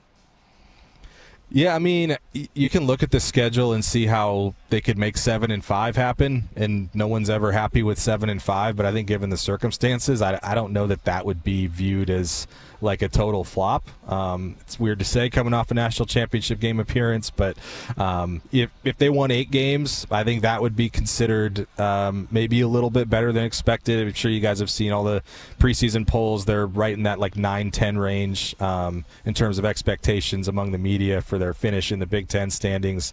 That feels about right. They're just kind of an unknown. I think it's totally possible we could watch the first few weeks and calibrate, pretty distinctly one way or the other. Oh, the offensive line looks a lot better than maybe we thought it would, or wow, they really still have some issues there, or this position isn't as strong as we thought. I mean, we just don't know, right? They got a lot of guys who haven't played football together, and I think really anything on the right side of 500 this year is a pretty decent start considering everything they've gone through. How similar is Will Rogers to Noah Fafita? Because I would gather that Husky fan sees Jedd Fisch show up and maybe not everything's exactly the same, but Noah Fafita not a big dude. Will Rogers transferring in from Mississippi State. I think maybe people see what the season was for Fafita, who was a freshman and not expected to do much. He replaced Jaden DeLaura. Are we looking at maybe a surprise season from the starting quarterback from the Huskies, and how much that kind of just changes everything for them in year one? Yeah, it's hard to say. I mean, Fafita, we've only seen in Jedd Fisch's system, whereas Will Rogers, spent most of his career in Mike Leach's system, which is very different. And then last year, had a stark change, right, to more of a pro style, or a lot more running involved under a new coach. And he was banged up and missed some games, and it just wasn't a great situation for him, I don't think. So, he's played a ton. He doesn't have the arm that Michael Penix has. I don't know how many guys do. But, watching him in spring, I think he was a little bit more mobile than I was expecting in terms of getting around the pocket and making things happen when maybe it wasn't perfect, which he's probably going to have to do this season. That's something, I know Fafita pretty mobile too, right? Pretty nifty with his feet. Although Jedd Fisch is never going to want his quarterback running for a bunch of yards, but he looks like a veteran. He looks like somebody who has done this before. He's thrown for over 12,000 yards in college. He gets it out on time. He seemed to identify who the playmakers were and getting them the ball. And I thought he threw the deep ball okay too for someone who hasn't necessarily done that or a lot, or at least that's not his reputation. So I think they've got a solid veteran starter. What he looks like in this particular offense, that's TBD, because it's not something that he's experienced before. Are there any players that showed out during spring ball that you think are going to make a big-time impact either on the offense or defensive side of the football in the fall that we haven't heard about yet? Yeah, I mean, I think it's hard to see them having a good offensive season without Denzel Boston being pretty good at receiver. I think he's got 7 career catches, but he's a guy that the previous coaching staff was really excited about. One of those younger guys who really showed up in fall camp and in spring practices, but you kind of knew that with the talent they had at receiver, maybe he wasn't going to see the field a lot. This is his time. He emerged. I thought he was the best player on the field this spring, frankly. 6'4" receiver who plays physical and goes up and makes big catches downfield against tight coverage and those type of things. And I thought he developed a pretty good connection with Will Rogers. Jeremiah Hunter, people who have watched the Pac-12 the last few years do know about him. He was Cal's top receiver. He transferred in. I think he's going to be a big player for them. Jonah Coleman, who came with the staff from Arizona, is their media day, one of their media day representatives here. I think he provides a pretty big time impact at running back. And defensively, it's a lot of new faces too. But Carson Bruner, a senior linebacker, Cam Fabiculan, and a senior safety. They're part of that veteran core who did stick around, who kind of rallied the guys who are still on this roster to stay at Washington and go through this coaching change with them. They're also here at media day. I think they're going to lean on those guys a lot, both on the field and off the field too, as captains. Christian Cable's got great stuff on montlake.com covering the Washington Huskies. Of course, the Say Who Say pod as well with Danny O'Neill. They went through it right before he left for Indy. He's got tier rankings. He's diving in, getting to know players. It's fantastic independent journalism on montlake.com. What is the strongest position group going into this season for this team? it's either running back or, well, running back, corner, and linebacker are all pretty solid. There's a competition at corner for at least one spot. Ephesians Prysock transferred over from Arizona. He's a plug-and-play starter. Elijah Jackson started 15 games for them last year and is back. He's competing with Thaddeus Dixon, who was a key reserve for them last year at the other corner spot. But at running back, I think with Jonah Coleman and Cam Davis, who's a sixth-year senior who would have played a lot last year if not for a camp injury that kept him out for the season. If he's healthy, I think that's a really solid 1-2 duo. And at linebacker, you have Carson Bruner and Alfonso Tupatala, who are both seniors who have played a lot, who played together all spring, and I think they're looking for them to lead the middle of the defense too. So I would say those three positions. Well, the reason I asked that, I was curious because a year ago we would have been like receiver. I mean, we wouldn't even have hesitated on receiver. You could have said other positions, obviously, with a team that gets to the national championship, but not having that group this year, what all that's going to be like for them to go from what they had to kind of restarting and figuring out who are the new Polks and Odunzes and all that stuff. Yeah, I thought, considering what they lost, I thought that the receivers showed up this spring. I mean, I thought you came out of spring feeling like they could still be pretty solid there. They might never have a group as good as last year's. I mean, that might be the best ever. Yeah, kind of a once-in-a-lifetime occurrence with the stars aligning there. But between Denzel Boston, Jeremiah Hunter, Giles Jackson, another senior who has made some plays in his career and has kind of struggled to stay healthy a little bit, and then maybe a younger guy like Rasheed Williams, who was a four-star recruit in the 2023 class, who's going to be a redshirt freshman and got a bunch of reps. Keith Reynolds, another receiver who was in that class. You know, it lacks the depth, it lacks the experience, 1 through 3, 1 through 4 that maybe they had last year. But in terms of skill and talent and seeing some guys make some plays in spring, I think they've still got a good bit of talent to work with there. When you look at the schedule for the Huskies, it's a pretty favorable one, including still getting to do the Apple Cup. How big of a deal is it for those players and that staff that the Huskies are keeping their rivalry game and they're still going to be playing that game against the Cougars? Yeah, I'm interested to find that out because it's weird, right? I mean, it's the third game of the season. It's in September. This year, it's at a neutral site. It's at Lumen Field. I got to keep up on my sponsors. We still call it Safeco. Yeah, we can go back to Questfield if we want.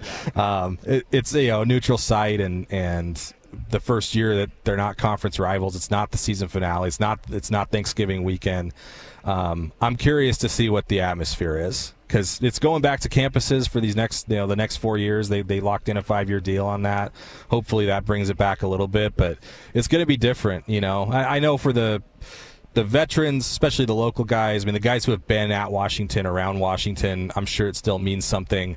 I worry that it will mean less and less with each passing year. There are inter-conference rivalries elsewhere in college football. Iowa and Iowa State play every year and make it happen, and seem to keep the friendly sports hate alive. So it's not like it's not doable, but I don't know that as the years go by, it'll mean as much to everybody. We'll see. Christian, we'll get you out of here on this because I know you're busy, and we appreciate the time that you have given us. If you were to look outside of Washington, what is interesting to Christian Capel about Big Ten Media Day outside of the Huskies?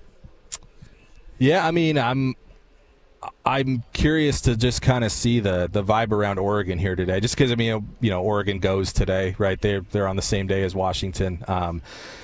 It's the contrast is striking in that Washington got the better of them last year and won the Pac-12, played in the national championship game, yet they're kind of picked to finish 10th and not really a team people are talking about, whereas Oregon is loaded and they're a top 5 preseason team by just about everybody's estimation. They're a clear number 2 in the preseason polls around the Big Ten. They're the team I think most expect to challenge Ohio State for the Big Ten championship this year. So it's kind of just striking to see the way that each of those programs are entering the Big Ten, considering how things shook out last year. Yeah, there we go. Good stuff. Christian Capel doing it really well at onmontlake.com. Say Who Say Pod, covering Big Ten Media Day. Jed Fish set to speak coming up here soon. Thanks for the time, Christian. We always appreciate it, man. Enjoy the rest of the Media Day. All right, thank you, guys. All right, there we go. Good stuff from Christian Capel as the Huskies come into the season with not very high expectations considering what their year was last year. But, of course, you lose all kind of that talent. Mm-hmm. Your coaching staff changes over because one guy goes to a different place. Got a new coach now. It's going to be very interesting to follow. We're back with some more thoughts on that and more on The Fan. The Fan is live on YouTube, Twitch, and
Reminder that Big Ten Media Days are brought to you in part by Legends Casino. Fun is how we roll. The expectations of how Washington and Oregon go into the Big Ten, I don't know if there's much to talk about with Oregon. They're recruiting at a very, very elite level, and they're returning a lot of talent, and they're adding a quarterback who has done nothing but win a lot of football games and bring a lot of experience. Washington's interesting to me because they responded by losing Kalen DeBoer by going and getting one of the hottest names out there from what they did last year, Jedd Fisch, who has turned his reputation around quite well from what most of us thought he was, as like kind of a career assistant that followed certain guys, and he jumped all the time, quarterbacks coach, OC, all that stuff. And then got to Arizona, started recruiting at a level they were like, whoa, actually making some noise down in Arizona. And then, made the decision that, like, hey, Jaden DeLore, you throw too many interceptions, I'm going Noah Fafita. And Noah Fafita now has Arizona fan excited about what they're going to do with McMillan down there, with Brent Brennan. May have went and got probably the best option for yourself by losing Kalen DeBoer and getting Jedd Fisch, which, again, that may not result in 9 wins or higher, but it could result in a much quicker than originally thought build back after losing your coach, losing in the national championship game. Right. I think that's why Fish was the home run hire. I mean, as soon as DeBoer bolted, everyone was saying if they can get Fish, that's a best case scenario because he's proven that he can be successful in a rebuild. Arizona, after Sumlin left, was one of, if not the worst Power 5 college football programs out there. They were horrific. Sumlin was a disaster hire that many, and I'm raising my hand here, thought, okay, that's a good decision. It looked like a good one, and it was clear that he was not, and Fish was able to completely revamp that. And the other thing that I like about Fish at UW is, and it's not going to matter as much this year because you're getting Rodgers. He's an experienced quarterback. He's played a lot of football games as the starting QB. So there's not going to be a ton of development necessarily that Fish is going to do with him. But when you talk about getting the high school recruits in, because this is how UW is going to have to build that team. You need to have good high school recruiting classes. Well, if I'm a quarterback and I'm in the area and I'm not getting looked at by Oregon, by Ohio State, even throw in Michigan or Penn State in there. Yeah. I would want to go to UW because Fish has proven that he can develop quarterbacks. I mean, we're talking about Fafita as being one of the top quarterbacks in college football, and he was able to do that in just a year, 2 Almost years less of than time. his full season because he didn't start for them last year. He replaced Jaden Alora. Right. So not only can Fish go out and find young talent, he can develop it as well, and that's something that he's proven. I love that for UW if I'm a Husky Well, fan. I think that's the sleeper part of all of this is you need to take a step, and you want to take a big step. I know we've jokingly brought it up, but a lot of people will. Is like if Napier gets fired at Florida, connection with Fish in Florida is there, but like, we heard earlier from PJ Fleck, sometimes about being happy. Right. Who's going to make you happiest? And Montlake is a beautiful area. That university really cares a great deal. The fans are passionate. It's one of the most beautiful settings in all of the sport. And they're supporting you. They wanted you. They picked you. They tabbed you. I don't know if he's going to be a one and done. I think it sucks to have those conversations because none of us know. Right. So, like, in just thinking about what he's building here, Will Rogers didn't run the same system as Jed Fish ran at Arizona, but he ran an air raid. So he knows how to throw the football and throw the football quite a bit. And what we saw with Noah Fafita, as Capel brings it up, Rogers showed that he can kind of move around and throw the football on the move. Right. We saw Noah Fafita do that last year. I kind of wonder if you are projecting out what Noah Fafita did last year. Can't you, in a way that we're doing with Dylan Gabriel, kind of say, Will Rogers can do that? I'm not saying Will Rogers is better than Fafita. I'm not saying Will Rogers, has proven that he's like the ultimate winner. But it is saying a guy with experience that did in the SEC and was okay at it, and then his coach died and things changed and it didn't go as well for him, could very well plug into what the Noah Fafita system was and say, there's an element of winning that he can bring or success that he can with his skill set in what we saw with this university and what they were able to do at Arizona last year. Right. Well, and I think the one thing going for Husky fans, because you touched on, like, will he leave for Florida? Obviously, that's where he's been in the past. I think the one nice thing that Husky fans are going to be able to hang their hat on is, yeah, we're a passionate fan base and we do demand excellence, but there's also a better understanding of where their lot is in life, right? Like, you can build a program that's going to get to the college football playoff. That's clear. You can build a program that can get to a national championship game. Yeah. You might even be able to build a national championship winning team at UW, but you're not going to have the same unrealistic pressure and have the situation of too many cooks in the kitchen that you might have at Florida. And that might not be something that Fish wants to deal with. I did listen to that interview that Kalen DeBoer did last night. And I think Christian said this without saying it. You're absolutely insane if you don't think he knew. These guys knew the same thing. Like, it was a bombshell. It's like, we know how that business is run. Agents talk, stuff gets out. And if you said going into the national title game that his agent caught wind and said, yo, and because he was asked about signing a contract after they beat Oregon in the regular season, said, hey, Troy Dannon offered you a contract extension after that game. You didn't sign it. Well, I wanted to focus. I wanted to be fair to our team. And okay, you wanted to be fair to your team. And then, like, you didn't sign it because there was probably rumblings you heard about, or, hey, this could parlay me to make more, or I go to a program that I think is bigger. And then there you go. It opens up.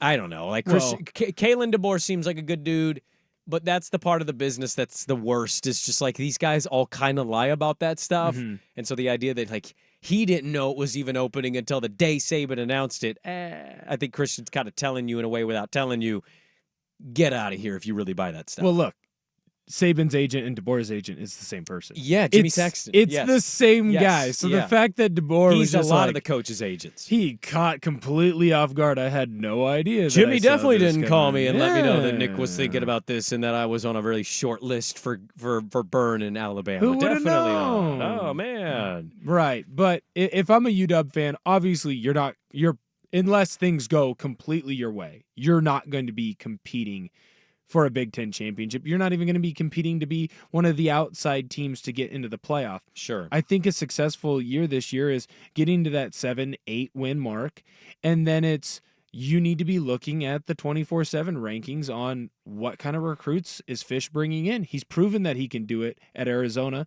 and I really do think that at UW, it's a better situation than Arizona when it comes to getting recruits in.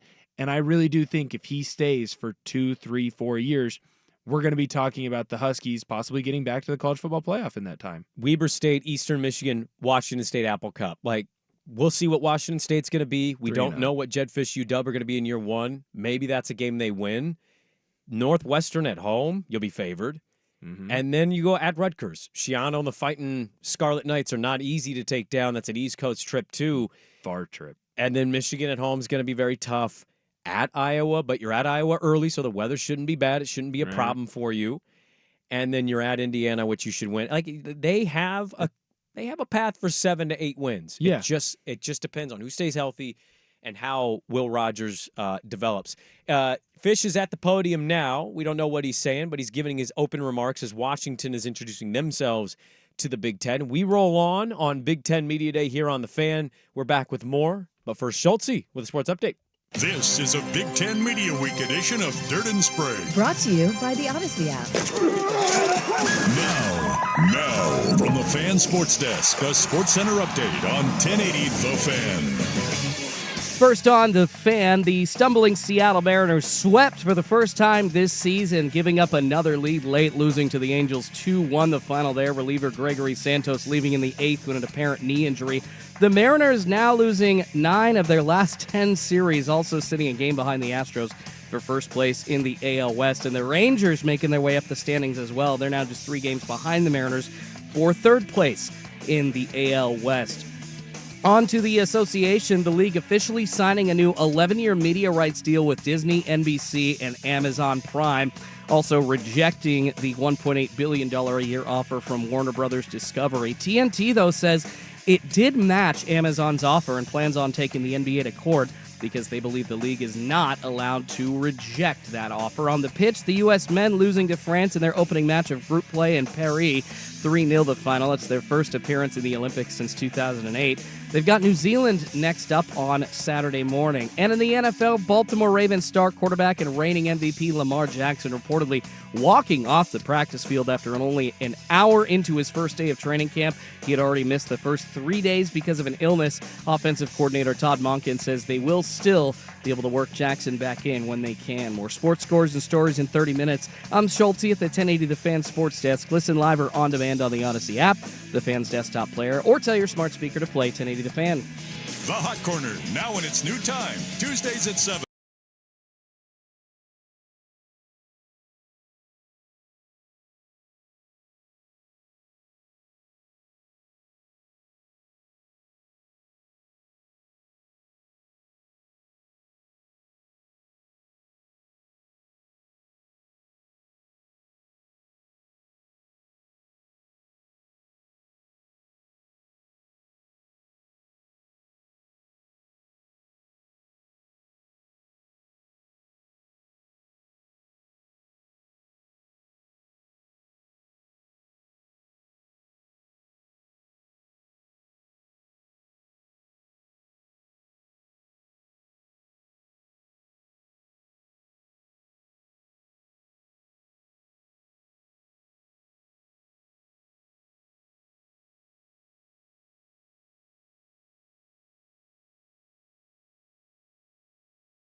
by the Odyssey app. On 1080 The Fan. All right, we're awaiting Terrence Ferguson, the tight end from Oregon, is going to join us. Swag says he's rapidly approaching to the microphone as Dylan Gabriel, Terrence Ferguson, and Jeffrey Bassa are there representing Oregon. We may have Dan Lanning, or Danny and Dusty will have Dan Lanning. We don't know exactly where that window is. All of this stuff is so fluid, so it's like always hot routing our way through the Big Ten Media Day we have for the last 2 days. But Terrence Ferguson about to join us. It's a lot of like hurry up and wait. Like we think we're getting this guy, and then oh wait, they got to go do this other interview, or they got to go do this thing. But I'm excited to get Ferguson. He's really, really close to a couple career records there at Oregon, and I wonder if that played any role in why he came back. Well, is it personal? Is it the winning part? Is it NFL grades? I just never know what goes into those decisions from these guys. Like Ohio State has a bunch of these guys. They didn't have like Tua Malau was probably the highest prospect for them. But Kid's like awesome. a whole group of dudes decided to go back to Ohio State because they want to win a national championship. Well, really, a lot of them want the gold pants. They haven't beat Michigan. They haven't beaten Michigan. Yeah, I found that out yesterday. That was a thing. I didn't know they got pendants for beating Michigan, and this group has never had it. I think that's fantastic. I mean, let's find something that you want, get the gold pants, go out there, come back. It also shows that they truly do care about that game and why that game is the most important rivalry in sports. Well, he's hopped on now. Swag's got him. We've tracked him down. The big man, Swag, just running up to Terrence Ferguson, demanding him put the headset on. He joins us now, the tight end from Oregon. Terrence, good morning. How's Big Ten Media Day treating you so far? Man, it's treating me well. Just blessed to be here, and it's a lot of fun.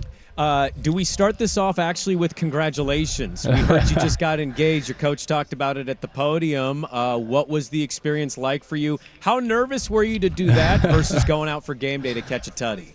Oh man, it was a lot of fun, and honestly, it went perfectly. But honestly, the nervous part was leading up to it, trying to keep it away from my girlfriend. My fiance. Sorry, you guys gotta scratch that one. Trying to keep it away from her. She's smart, and she runs a lot of stuff on my phone for me. So trying to keep that away from her was probably the most nervous part. But when it came down to it, it was a lot of fun, man. And God's timing worked out perfectly. I'm not the best planner. Her family helped me out a lot and kind of made everything roll the right way. So it was ended up going perfect, though, man. One of the best days of my life. Terrence, obviously it was a big deal that you decided to come back for your senior year with the Ducks. You have a couple individual accomplishments that seem to be on the horizon this year. It also looks like this is one of the deepest, if not the deepest team in Oregon. What were some of the factors on why you decided to come back and not go to the NFL? You know, man, took me a long time to actually make that decision. And the biggest thing is I prayed about it, and the Lord told me to come back, and I just really felt it put on my heart to come back. But some of those reasons, like the team, I wanted to win something worth winning. I wanted to hold some trophies in my career, and I wanted to be a part of the first Oregon football national championship, and that will forever be in history. So I wanted to be a part of something special, and the team around me is better than I've ever seen it. So I decided to go be a part of something special, and maybe those guys could help me out and carry me to something. How much did your coach, we're talking about Terrence Ferguson, tight end for the Oregon Ducks, how much did your coach play a factor into this as well? Oh, that's one of the biggest reasons, too. Like all the coaches, starting with Coach Lanning, he's a special guy. He takes care of his players, and he's one of the guys who says something, he's going to do it, and that means a lot to me. He treated my family like family, and that's probably one of the biggest things to me as well as family. So when he wanted me to come back, and I was talking about doing that decision, he gave me the facts, and he wasn't trying to pull me one way or the other. He just wanted me to make the best decision for myself, and that's hard to find nowadays. So I really appreciate that from him, and so that was the one. And then my position coach and offensive coordinator are some of the best in the nation, and they just really care about me as well, and are like family. So it made it easy to come back to those guys. How has the transition gone for you, catching passes from Bo Nix to Dylan Gabriel? What's that been like? The working with him? lefty-righty switch too. Right, yeah. Tough. The lefty caught me off guard at first. I had to get used to it because it does spin out a little bit, hits a different hand, all those things. But I'm really used to it now. We've gotten a lot of reps together. But really, man, I've been blessed. With all the quarterbacks I've been able to play with, guys like Bo and now Dylan. They're special talents. They're special people off the field. Dylan has blown my expectations out of the water, and I'm really excited to get on the field and actually play with him for real. Now, you got a chain from him, right? Didn't he give everybody on that team a chain? Yeah, he did. That's what makes him special, though. He's big about giving back and about everybody on the team, I did look at the chain size. It looked like some players who I wasn't as familiar with had smaller chains, and some of the bigger name players had slightly bigger chains. Where was the chain grading out for Terrence Ferguson? Big, medium? Honestly, I really think what he did is he had people. We did a little one-on-one competition at his little dime time retreat, and we had some freshmen that walked away with some bigger chains. So I don't know if that's the truest statement yet, but I took a little modest, smaller chain. I'm not the flashiest guy. Yeah, humble guy. I like that. I am curious though. Dylan is similar in a lot of ways, I think, to Bo in some regard, and then also so different in others. How Coach Stein and that offense are going to operate, or how different that may look for you guys, even though you're kind of aiming for this. Obviously higher results, but similar stuff from consistency at that position.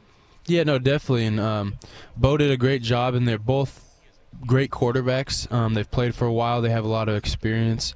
It's definitely going to be different because Dylan's his own man. He's his own player, and he's a lot different than Bo in a lot of ways.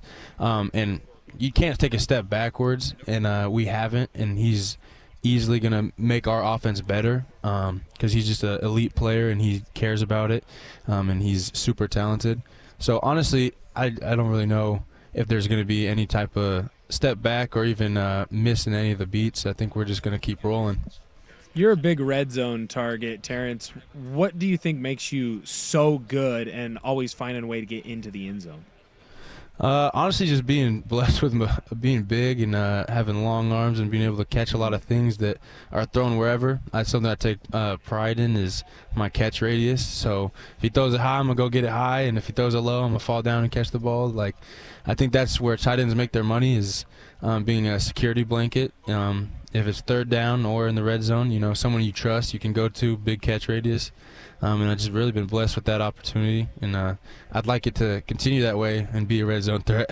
Does any of this conference stuff matter for you, or are you just pretty go see ball, catch ball, get touchdown, don't care where I play, who I play against, or how weird this all is for some fans?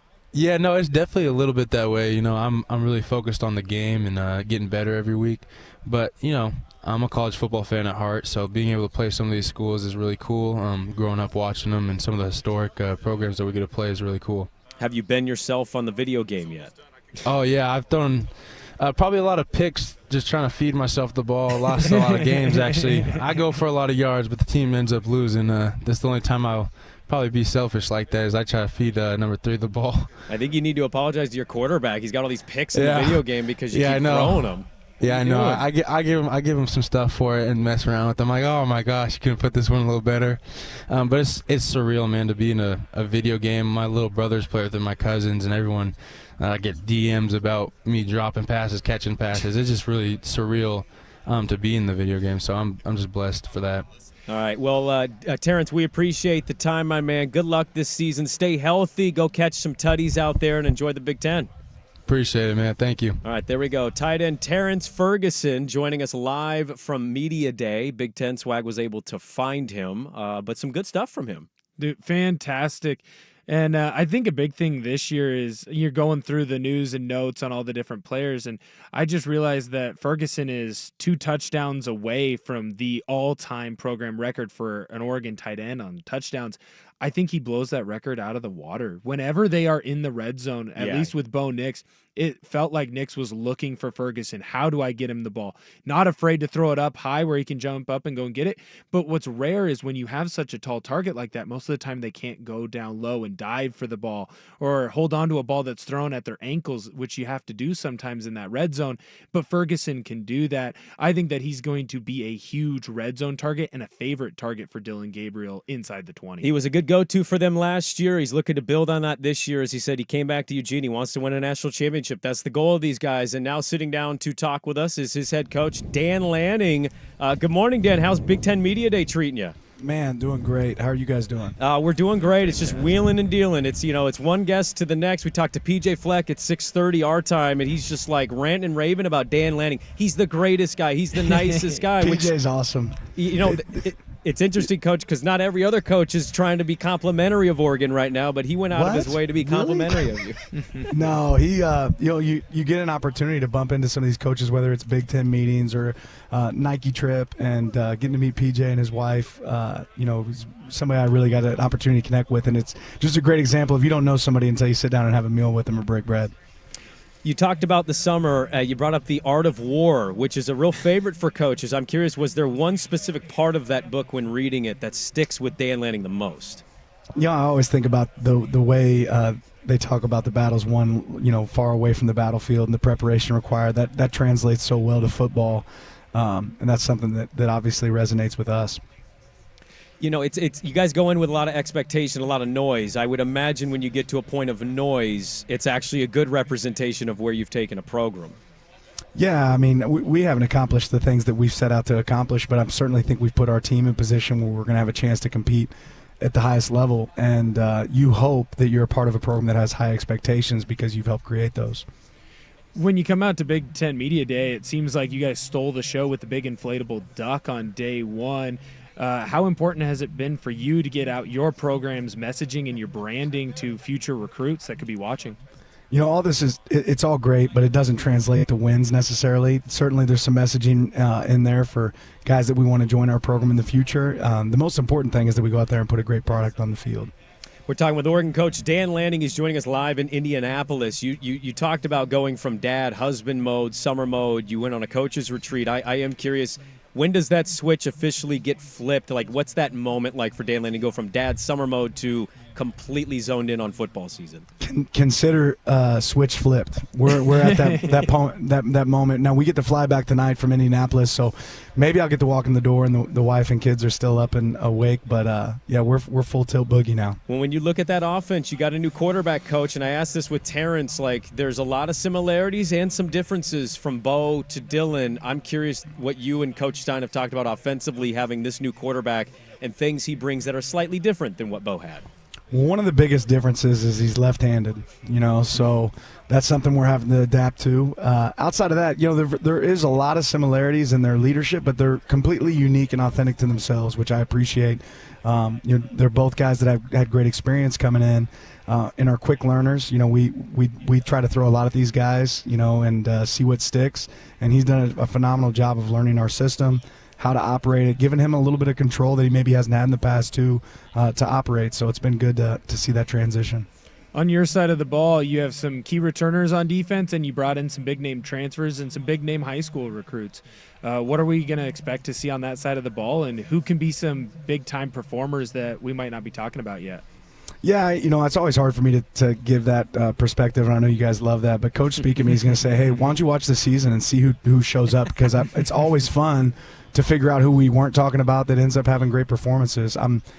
Defensively, our expectation is to be better than we were last year, but it's a completely new team, completely different team, and it's a different conference. So how we play great defense, we have to be adaptable, and we have to make sure that we have enough of a package that can adjust to the people that we're going to be playing against.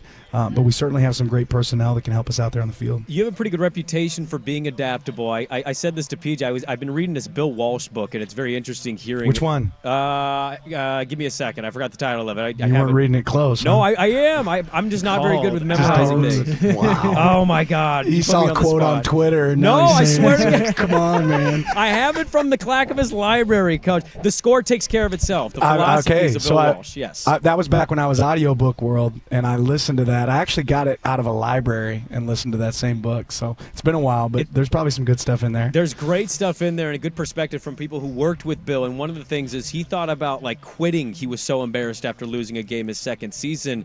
Yeah. Being an adaptable guy and being young in the job, what are things that you've adapted to or how you evolve in your role year to year? Yeah, I think, one, there's a way different perspective now of the first year you're trying to teach everybody in the organization how you want things to be done. Now we have a group that kind of understands my expectations of them on the field and in the office and what that looks like, that workload, and a lot of people are able to share that load I'm able to lean in and trust our coaches and the decisions they can make, but then also be a sounding board and some advice for them when it comes to be, in position to make tough decisions. At the same time, you go back and you evaluate every loss, every non-win, whether it's a play, was it successful or not, or just a scheme, and I think that you have to do a good job evaluating, okay, is that something that's going to be beneficial for us moving forward, or do we have to change that? Coach Lanning, you talked about going on a coaches retreat and spending time away from everything with just your coaches. I know that I've seen on X, Dylan Gabriel has done the same thing, but with the players. How important is that camaraderie, that chemistry to helping push this program to new heights and reaching a Big Ten championship game or even further on past that? Yeah, for us, I think connection has been that secret sauce. It's something that really makes our team tick, and our coaching staff is a group that certainly enjoys being around each other. We can work there in the mornings and then have a good opportunity to fellowship in the afternoons, and really just get to know each other better. And this is one of the staffs that I've been a part of that after work's over with, you enjoy sharing a cold frosty or telling a story with each other, and that's, I think, really important when it comes down to how hard the season is, especially when you're starting to talk about the months of November, December, and January. There's a lot of hype for Dylan at Oregon. Not that you matter about preseason stuff, but I am curious, how did that relationship start in terms of you guys talking to one another and eventually getting him in Eugene? Yeah, once he entered the portal, you lean back on prior experience. He's obviously a guy I've seen from afar. If you're a fan of college football, you can't be aware of what he's been able to accomplish. And then there was just a lot of natural connections. His affinity for Oregon growing up in high school. He was telling me the story the other day of being a third grader and seeing Marcus Mariota, and his appreciation for what he's done for the game. So it just a lot of those dots started to connect. I had seen a coach yesterday, I won't name names, seemed to get nervous up there on the podium. I'm aware that you're doing a lot of national things. I think McAfee, you've either done McAfee or you're going to do McAfee. Do you still get nervous at all? Because your opening speech was pretty good. Do you still get nervous? Not for that. I'm way more nervous. I get nervous for every game. I get way more nervous for every game. Like I'm the guy that has to go pee 3 times right before kickoff. It's just so much fun. Your heart starts to race. Those are the moments you live for. For this, I don't get too nervous. I don't think this is going to equate to wins and losses. I'm not really sure why, but a narrative got formed at some point for like a week about you guys and whether you're ready to switch over to Big Ten football. I know you don't care about that per se, but what is it about the Big Ten you're most excited about? I say most of the stuff you guys are talking about I don't care about. So, no offense. It's cold-blooded. I give you the I know. I appreciate. I appreciate. But it doesn't matter, right? Yeah. It doesn't equate. What am I excited about? I'm excited about the vision of this conference. I'm really excited about the leadership. Tony Petitti is. This is somebody that we get to work with, not work for.